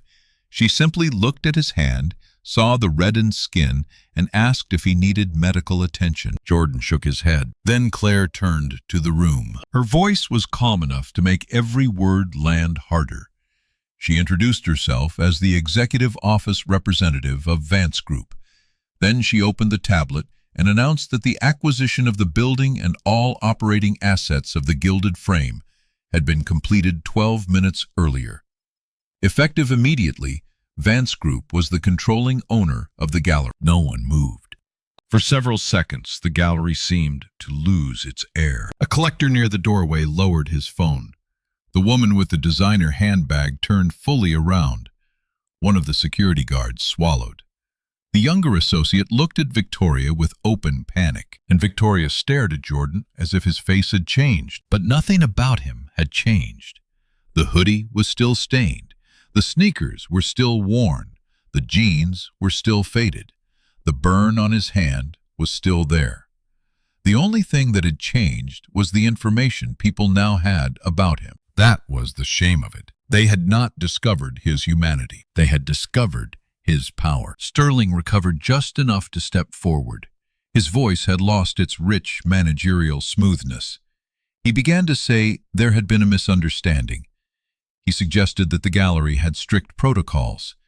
He implied, carefully, that his staff had been protecting the art. Jordan let him speak for a few seconds. Then he asked a simple question. He asked whether spilling hot coffee on a guest and mocking his clothing was part of the gallery's protection protocol. Sterling stopped. Victoria's mouth opened, then closed. The room had no answer for something that plain. Jordan looked around, not just at the staff, but at the guests too. He saw the discomfort in their faces. Some were embarrassed for Victoria. Some were embarrassed for themselves.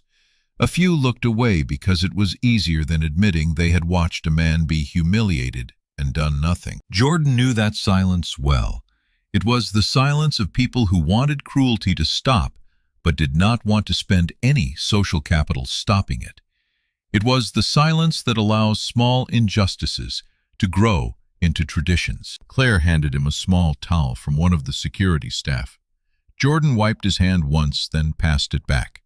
He did not make a show of the injury. That would have been easy. Instead, he asked Claire to open the second file. That was the moment Sterling's face truly changed. Because men like Sterling could talk their way around one incident, they could frame one insult as a misunderstanding, one spilled coffee as an accident, one wronged visitor as a difficult person. What they feared was pattern. Pattern could not be charmed away. Claire opened the folder. Inside were 14 complaints from the past 3 years. Jordan did not read them all at once. He let the first one breathe. A student from an art institute downtown had come to see a visiting collection. She wore a second-hand coat and carried a sketchbook. Staff followed her from room to room until she left in tears. Her written complaint had been marked as exaggerated and closed. The second complaint came from a family who had immigrated from Colombia and saved for months to buy a small work by a Latin American artist they admired. They were told the piece had already been reserved. Later, that same week, it was offered to a private client at a reception. Their complaint had been marked as a misunderstanding. The third came from a young painter from the Bronx who had been invited to submit his portfolio after a community showcase. When he arrived, Victoria had reportedly told him that the gallery was not looking for street narratives. His complaint had been dismissed as not aligned with brand direction. The fourth involved an elderly man who had worked for 30 years as a museum custodian and came in to ask about a print by an artist he had once met.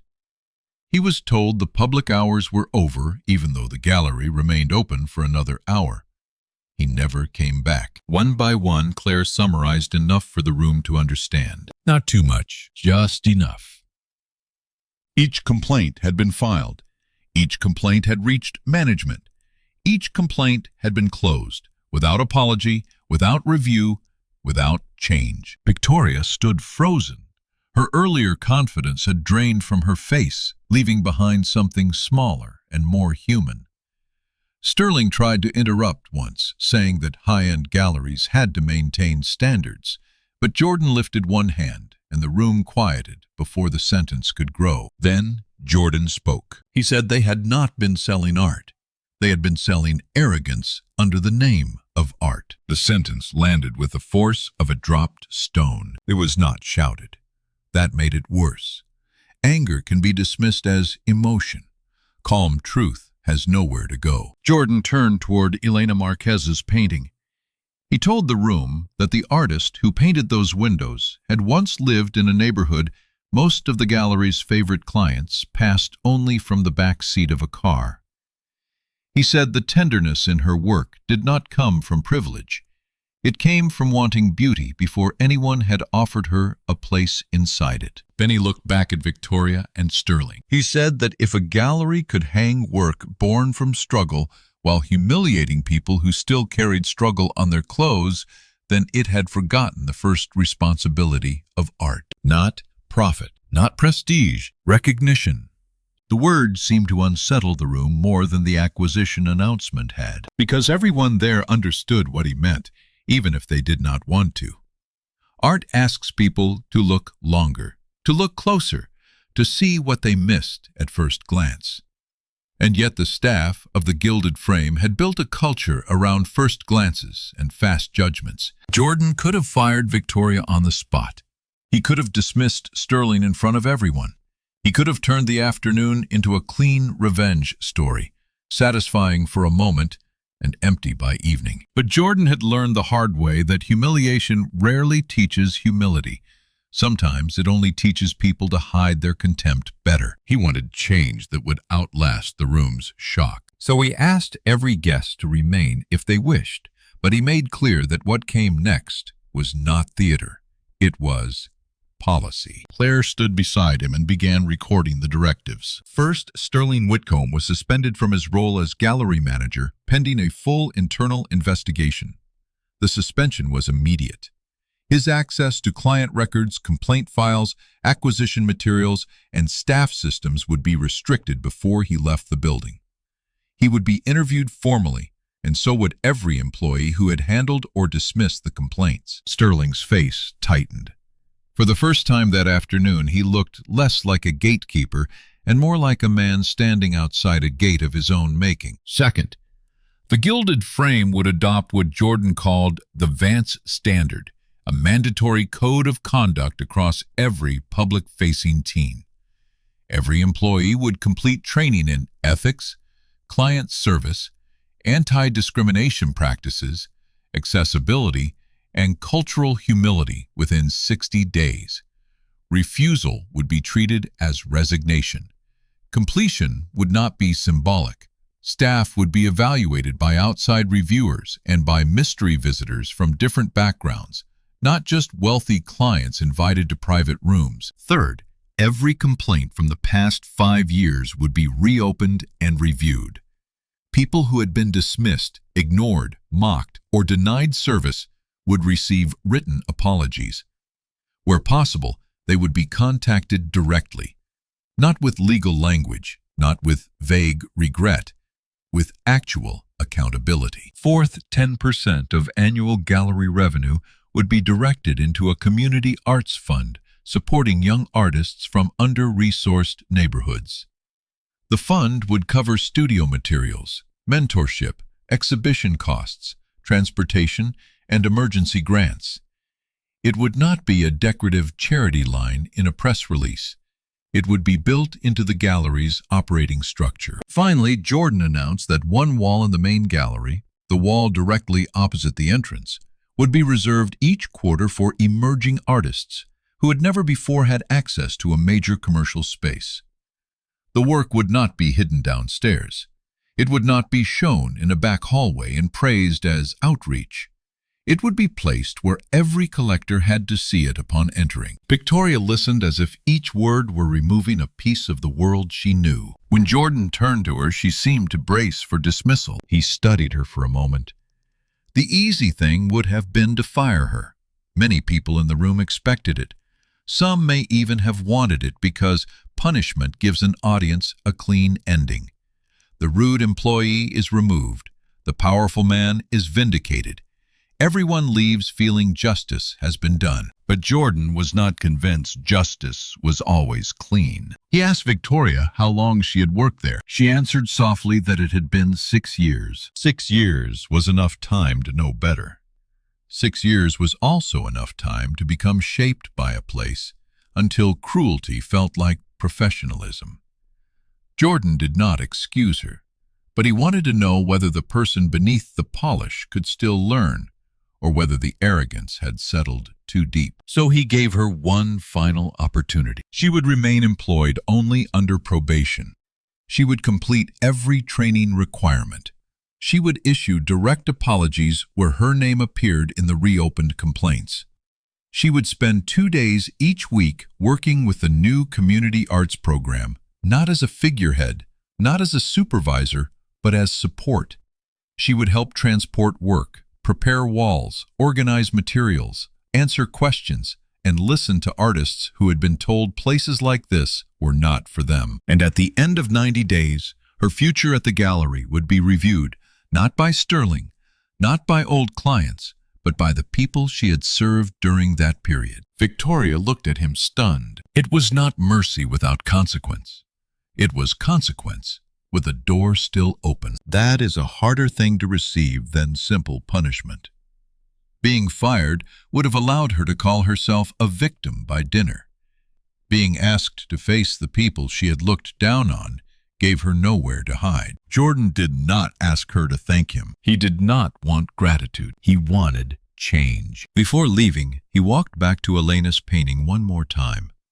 The coffee had dried into his hoodie. His hand still stung faintly. Behind him, the gallery remained suspended in the aftermath of truth. Claire was already giving instructions. Security was already coordinating access changes. Sterling was being escorted toward the office, his steps stiff, his face pale with the effort of appearing composed. Jordan looked at the painted windows and thought of the children in Brooklyn who would soon sleep behind real ones. Then he left the gallery the same way he had entered it, in an old hoodie, worn sneakers, and silence. By the next morning, the story had begun to move. Not because Jordan leaked it, he did not need to. Too many people had been present. A guest told a friend. Someone else posted a careful version online. A staff member spoke to a reporter without using a name. Within 24 hours, the business world knew that Vance Group had taken control of the Gilded Frame, and the art world knew that something had happened on the first day. The official statement from Vance Group was short. It confirmed the acquisition, acknowledged past failures in client treatment, and announced the creation of the Community Arts Fund. It did not mention coffee. It did not mention Victoria by name. It did not turn Jordan into a hero. That mattered to him. He had no interest in being praised for correcting a problem he had just purchased the authority to correct. The real work would happen after the room stopped whispering. It would happen in training sessions, complaint reviews, uncomfortable apologies, and decisions no camera would ever capture. And for Victoria, the real work began almost immediately. On the first day of training, she arrived in the same polished black dress she had always worn. But the room was different. She was no longer standing behind a gallery desk deciding who deserved attention. She was sitting among security guards, associates, administrative staff, and 2 outside facilitators who had no interest in her excuses. The first session was about bias, but not the simple version people like to imagine they have already overcome. It was about the tiny decisions that accumulate into exclusion. Who gets greeted first? Who gets watched? Who receives a catalog? Who gets offered water? Who is assumed to be browsing? And who is assumed to be buying? Who is given patience, and who is treated like a problem for entering the room? Victoria listened at first with the stiff posture of someone enduring a requirement. But then the facilitator read anonymized excerpts from old complaints. One line came from the art student in the second-hand coat. She had written that she saved 3 train fares to visit the gallery because one of her favorite painters was on display, and after being followed for 20 minutes, she went home and did not enter a gallery again for almost a year. That line did something to the room. Even Victoria looked down. It is easy to dismiss a complaint when it lives in a file. It is harder when it becomes a year of someone's life. Another line came from the immigrant family. The father had written that his daughter cried in the taxi because she thought the staff could tell they did not belong. He had not been angry about the painting. He had been angry because his child had learned shame in a place that was supposed to teach wonder. Victoria's hand tightened around her pen. For the first time, the harm was not abstract. It was not branding. It was not protocol. It was a child in a taxi deciding something false about herself because an adult in a gallery had treated her family like an inconvenience. Still, change did not happen to Victoria in one beautiful moment. Real change rarely does. At first, she wanted to defend herself. She wanted to say she had been trained that way, that clients expected exclusivity, that the gallery had a reputation to protect. But every excuse sounded smaller once she heard it in her own mind. Protect from whom? A student? A family? A painter with a portfolio? A man in a hoodie who wanted a catalog. The first apology she had to write took her nearly an hour. Not because it was long, because it had to be honest. She wrote to the young painter from the Bronx. His name was Marcus Reed. He had submitted work 3 years earlier, and Victoria had dismissed him before opening the full portfolio. At the time, she barely remembered him. Now, reading the reopened file, she saw that he had later stopped applying to galleries for 2 years. He had assumed the problem was his work, when part of the problem had been her inability to see past where he came from. Her first draft sounded like a corporate statement. She deleted it. Her second draft sounded like she was trying to preserve her dignity. She deleted that too. By the third draft, she wrote something simpler. She acknowledged what she had done. She admitted there was no excuse for using his background to diminish his work. She said she understood that an apology did not repair the lost time, but she was sorry for the role she had played in making the art world feel closed to him. When she sent it, she expected nothing. Marcus replied 2 days later with one sentence. He said he appreciated the apology, but he hoped she understood that people like him should not need a billionaire to be treated like artists. Victoria sat with that sentence for a long time, because he was right. Meanwhile, Sterling's investigation widened. The internal review found more than poor judgment. It found a pattern of suppressed complaints, selective client treatment, and staff incentives built around perceived buyer status. Employees have been praised for protecting the gallery atmosphere, a phrase vague enough to excuse almost anything. Sterling had encouraged staff to prioritize clients who looked serious, which everyone understood to mean wealthy, polished, and socially familiar. There were no written instructions saying to mistreat ordinary-looking visitors. There rarely are. The worst cultures know how to communicate cruelty without putting it in ink. Sterling tried to defend himself by saying he had maintained the gallery's prestige during difficult market years.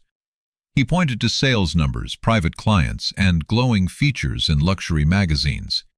He argued that the Gilded Frame had survived because it knew its audience. Jordan read the report in his office late one evening, the city shining beyond the windows behind him. He paused on that phrase. It knew its audience. That was the wound. The gallery had decided its audience was only the people who could purchase beauty, not the people who needed it, made it, studied it, lived it, or stood before it hoping to feel less alone. Sterling was terminated before the month ended. The announcement was internal, restrained, and final. There was no public shaming. Jordan did not need it. Sterling's punishment was not humiliation. It was removal from a position where his prejudice had been protected by authority. That was enough. The harder question was, what would happen to the people who remained? For weeks, the Gilded Frame felt like a room learning how to breathe differently. Staff meetings grew uncomfortable. Old habits surfaced and had to be named. A security guard admitted that he had often followed visitors based on clothing because he assumed that was expected. A sales associate admitted she greeted people differently depending on whether she recognized a luxury brand. The younger associate who had laughed with Victoria confessed that she had laughed because it felt safer to copy cruelty than challenge it. Some employees left. That was expected. Not everyone wants to work in a place where their habits have to answer to their values. But others stayed, and slowly the gallery began to change in ways that were visible even before the new exhibitions opened. The front desk stopped functioning like a checkpoint. Catalogs were placed where visitors could actually reach them. Staff were trained to offer information without pressure and assistance without judgment. Security remained present, but no longer performed suspicion as atmosphere. The first community arts program meeting took place in a back room that had once been used for private wine tastings. Jordan insisted the room be changed. The tablecloths came off. The lighting was softened. The chairs were rearranged into a circle. Not because a circle magically makes people equal, but because it is harder to talk down to someone when no one has the head of the table. Victoria arrived early that day, carrying folders, name tags, and the kind of nervousness she had not felt in years. She was used to speaking to collectors who wanted reassurance that their taste was rare. She was not used to facing young artists who had every reason to distrust her smile. There were 12 artists in the first group. Some came from public housing. Some came from immigrant families. Some had day jobs in restaurants, warehouses, salons, and delivery routes. One was a single mother who painted after her children fell asleep. One was a former foster youth from the Brooklyn housing project Jordan had visited the morning of the gallery incident. One was Marcus Reed. When Victoria saw his name on the list, her stomach tightened. Marcus arrived carrying 2 large canvases wrapped in brown paper. He did not look angry. That made it harder. Anger would have allowed Victoria to prepare a defense. His calm meant he had already survived her opinion and moved on. During introductions, Victoria did not lead. She had been told not to. Her job was to assist, observe, and listen. So she carried canvases. She found extension cords. She took notes on supply needs. She answered practical questions about framing, hanging systems, pricing, artist statements, and transportation. At one point, a young woman named Aisha asked whether people would laugh at work that did not look expensive enough. The room went quiet. Victoria felt the question strike somewhere deeper than professional duty. She thought of Jordan's hoodie. She thought of the coffee stain. She thought of the way she had once believed value announced itself through polish. She wanted to give a perfect answer. Instead, she gave a truthful one. She said some people might, because some people had been taught to confuse price with worth. Then she said the gallery was trying to become a place where that confusion no longer controlled the room. It was not enough to fix everything, but it was the first honest thing she had said there in a long time. Jordan did not attend every meeting. He knew his presence could change the way people behaved. But he read the reports. He approved budgets quickly. When the program director requested transportation vouchers, he approved double the amount. When the artists needed archival materials, he connected them with a supplier. When someone suggested placing the emerging artists' show in a smaller upstairs room because the main wall was usually reserved for blue-chip works, Jordan rejected the suggestion with one handwritten note. The entrance wall was promised. That wall became a symbol before the first painting touched it. For years it had held names that collectors recognized immediately. Now it was being prepared for artists whose names had never appeared in a major gallery email. Some old clients complained quietly. One longtime collector told Claire that the gallery was risking its identity. Claire forwarded the message to Jordan. Jordan replied that the gallery was finally finding it. Not everyone in the art world understood what he was doing. A few critics called it a publicity move. Some competitors said Vance Group was softening the gallery's prestige. Others, more honest in private than public, wondered whether opening the door too wide would make the wealthy feel less special. That question revealed the sickness Jordan wanted to remove. If a person only feels special when someone else is kept outside, what they are protecting is not excellence. It is insecurity wearing a velvet jacket. The first community exhibition opened 8 weeks after the acquisition. There was no red carpet. Jordan refused one. There were no celebrity hosts, no champagne tower, no luxury sponsor wall swallowing the names of the artists. There was good lighting, clear labels, fair pricing, and enough space for people to stand in front of the work without feeling rushed. The front wall held 12 pieces. Marcus Reed's painting was in the center. It showed a subway platform at night, but not the usual version people liked to romanticize. There was no dramatic loneliness, no cinematic blur. Instead, he painted the ordinary dignity of people waiting. A nurse leaning against a pillar after a long shift, a boy holding a violin case, a construction worker with paint on his boots, a grandmother in a red coat with grocery bags at her feet. Each person was separate, yet connected by the same fluorescent light, the same tiled wall, the same quiet endurance. Victoria stood in front of it for a long time before the doors opened. 3 years earlier, she had told him the gallery was not looking for street narratives. Now she understood that what she had called a street narrative was simply life outside the rooms she had been trained to flatter. When Marcus arrived, she walked over to him. She did not perform emotion. She did not try to make the moment about her growth. She simply welcomed him, told him his work was hung, and asked whether there was anything he needed. Marcus looked past her at the painting, then back at her. He said the wall looked good. For reasons she could not fully explain, that meant more to her than forgiveness would have. Forgiveness would have made her feel released. His simple approval made her feel responsible to keep earning the change. The exhibition brought in a different kind of crowd than the Gilded Frame was used to. There were collectors, yes, but also students, families, teachers, neighbors, artists, and people who had walked past the gallery for years without entering because they assumed it was not meant for them. Some came in cautiously, waiting for the old chill, but the front desk greeted them. Staff offered catalogs. Security stayed still unless needed. Children stood in front of paintings and asked direct, beautiful questions. Adults were too self-conscious to ask. One little boy pointed at Marcus's subway painting and asked why the man with paint on his boots looked tired but not sad. Marcus, who happened to be nearby, smiled and explained that sometimes being tired just meant you had been building something all day. Victoria heard that and looked away. She thought again of Jordan, standing in the gallery, with paint on his hoodie, treated like a problem, when he had spent the morning building something for children who needed a place to live. The memory no longer made her defensive. It made her ashamed, in a useful way. There is a kind of shame that only wants to hide. There is another kind that teaches the soul where the work begins. By the end of the night, 5 pieces had sold. 3 more were placed on hold. But the sale that mattered most to Jordan was not the most expensive one. It was a small painting by Aisha, the young woman who had worried people would laugh at work that did not look expensive enough.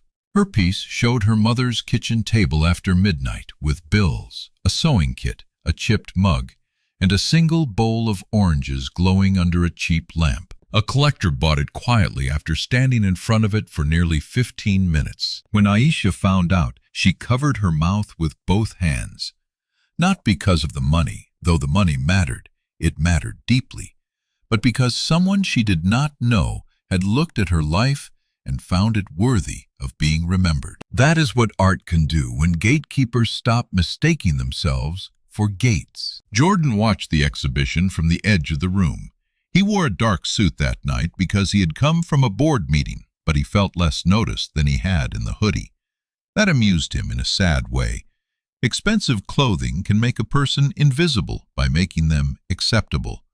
Poor clothing can make a person visible in the most punishing way. Claire stood beside him and asked whether he was satisfied. Jordan looked at the wall of emerging artists at Victoria, helping an elderly visitor find a chair at Marcus, speaking with a collector who was listening more than talking, at a child tugging her father toward Elena Marquez's glowing windows in the next room. He said it was a start, and he meant it. 3 months after the day of the coffee stain, Jordan returned to the Gilded Frame without warning. This time, he did it on purpose. He had a meeting nearby and asked his driver to stop. In the back seat was the same old gray hoodie, cleaned now but still marked faintly where paint had refused to wash out. He changed into it before stepping out of the car. The sneakers were the same pair worn at the soles. The jeans were old. The outfit was nearly identical to the one he had worn on the day the gallery showed him its truth. Claire knew what he was doing. She did not stop him. The gallery doors opened with the same soft chime. Jordan stepped inside. For a moment, he felt the old memory move through his body before the present could replace it. The marble floor, the high ceiling, the quiet air, the instinctive awareness of being watched. But this time the room did not sharpen against him. A young staff member near the entrance looked up and smiled with the easy, practiced warmth of someone trained not to calculate worth before offering welcome. She greeted him and asked whether he would like a catalog. Not because she knew who he was. She did not. She simply offered one because he had walked in. Jordan accepted it. That small moment moved him more than he expected. Respect does not always arrive as a grand apology. Sometimes it arrives as a catalog placed gently into a stranger's hand. He walked slowly through the gallery. The front wall had changed again for the second community rotation. This time the work came from teenage artists in a mentorship program. There were portraits, city scenes, abstract pieces full of movement, and one small charcoal drawing of 2 hands holding a broken picture frame together. The label said the artist was 17. Jordan stood before that one for a while. Then Victoria saw him. She was across the room, speaking with an older couple. She paused mid-step, not in fear this time, but recognition. There was still a flicker of embarrassment in her face because memory does not vanish just because behavior improves. But she did not freeze. She did not perform. She excused herself politely and walked toward him. When she reached him, she did not look at his shoes. She looked at his face. Then she welcomed him back by name. Jordan studied her for a second. The old Victoria would have filled the silence with charm. This one waited. He asked how the program was going. Her answer was not polished. That was how he knew it was real. She told him the first month had been harder than she expected, mostly because she kept discovering reflexes in herself she did not want to admit were there. She said working with the artists had changed the way she saw the collection, not because their stories made the work more marketable, but because she had begun to understand how much talent never reaches rooms like this, when people at the entrance mistake humility for lack of worth. Then she told him Marcus had sold 2 more pieces through the gallery's new platform. She told him Aisha had been invited to speak at a school. She told him the Colombian family from the old complaint had visited the gallery again the previous weekend, and this time their daughter had stayed for almost 2 hours sketching in front of Elena's painting. That was the detail that stayed with Jordan. A child who had once left in shame had returned with a sketchbook. He looked toward the wall where Elena's painting still hung. The windows glowed as they always had, but the room around them felt different now. The painting no longer seemed like a beautiful object trapped inside a cold institution. It felt like part of a conversation the gallery had finally become humble enough to join. Jordan asked Victoria whether she had spoken to the family. She said yes. No long explanation followed. No attempt to make herself look noble. She only said she had apologized, and the father had accepted the apology with more grace than she deserved. Jordan nodded. That was all. Some wounds do not need a speech placed over them. They need changed behavior, repeated long enough to become trust. As he moved through the gallery, Jordan noticed other differences. The catalogs now included short artist stories written with care, not pity. The staff wore name tags that made them easier to approach. A small sign near the entrance welcomed students, families, and first-time visitors. Not in a loud way, not as a marketing gimmick, but as a quiet correction to years of invisible warning. In the education room, a group of teenagers sat with sketchbooks open, while a teaching artist discussed composition. Their laughter carried down the hallway. Years ago, Sterling would have called that sound disruptive.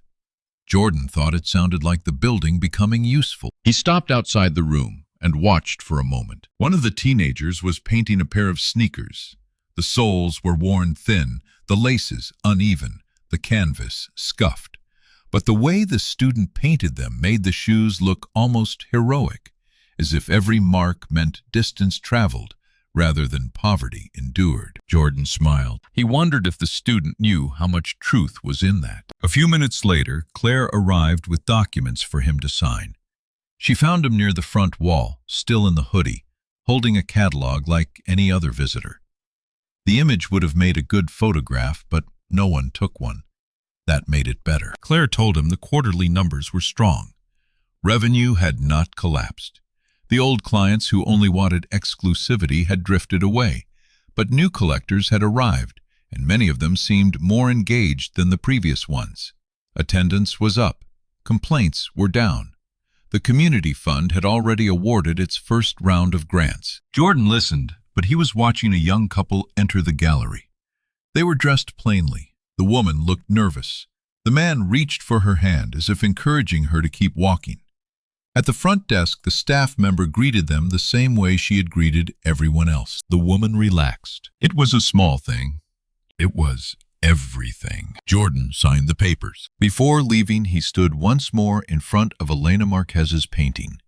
He thought about the first day, about the coffee, about Victoria's laugh, about Sterling's cold dismissal, about the way the room had mistaken silence for powerlessness.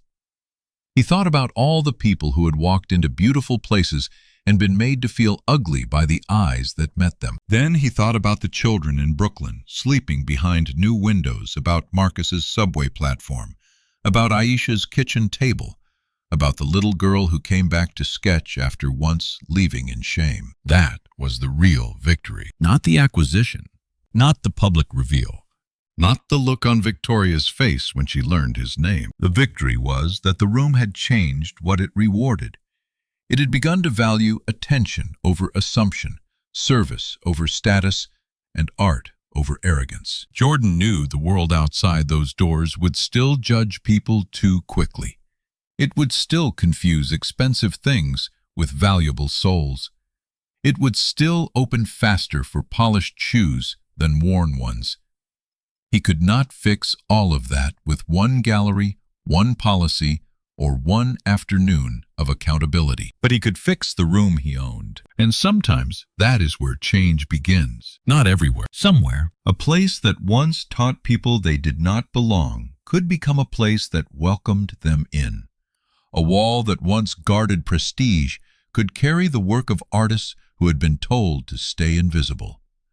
A woman who once measured people by fabric and footwear could learn slowly and imperfectly to look at faces first. A child who once left crying could return with a sketchbook. That is not a small thing, because dignity is often restored in the same kinds of places where it was taken. As Jordan walked toward the exit, Victoria followed at a respectful distance. Near the door, she thanked him for giving her the chance to become better than the version of herself he had met. Jordan turned back. He told her not to waste that chance by thinking it was only about her. She understood. The lesson was not that she had insulted the wrong man. That would have been too small, too convenient, and too dangerous. If the only reason she changed was because the man in the hoodie turned out to be powerful, then she had learned nothing except how to protect herself from embarrassing mistakes. The real lesson was that he should not have needed to be Jordan Vance. He should not have needed SUVs outside an executive assistant with documents a billion-dollar company or ownership papers signed 12 minutes earlier. He should have been treated with basic respect when he was only a tired man in a paint-stained hoodie asking for a catalog. So should the student. So should the family. So should the young painter. So should the elderly museum worker. So should anyone who walks into a room carrying a life no stranger can measure from the doorway. Jordan stepped outside onto Fifth Avenue. The city moved around him with its usual impatience. Taxis passed. People hurried by with shopping bags, briefcases, phones, flowers, coffees, worries. Some wore tailored suits, some wore uniforms, some wore old sneakers. Some looked wealthy, some looked exhausted. Most were carrying stories no one could see. That is the truth we forget when we judge too quickly. Every person is more than the first thing we notice. A hoodie can carry paint from a shelter wall. Worn shoes can belong to someone who has walked through more hardship than we will ever know. Quietness can be strength. Simplicity can be choice.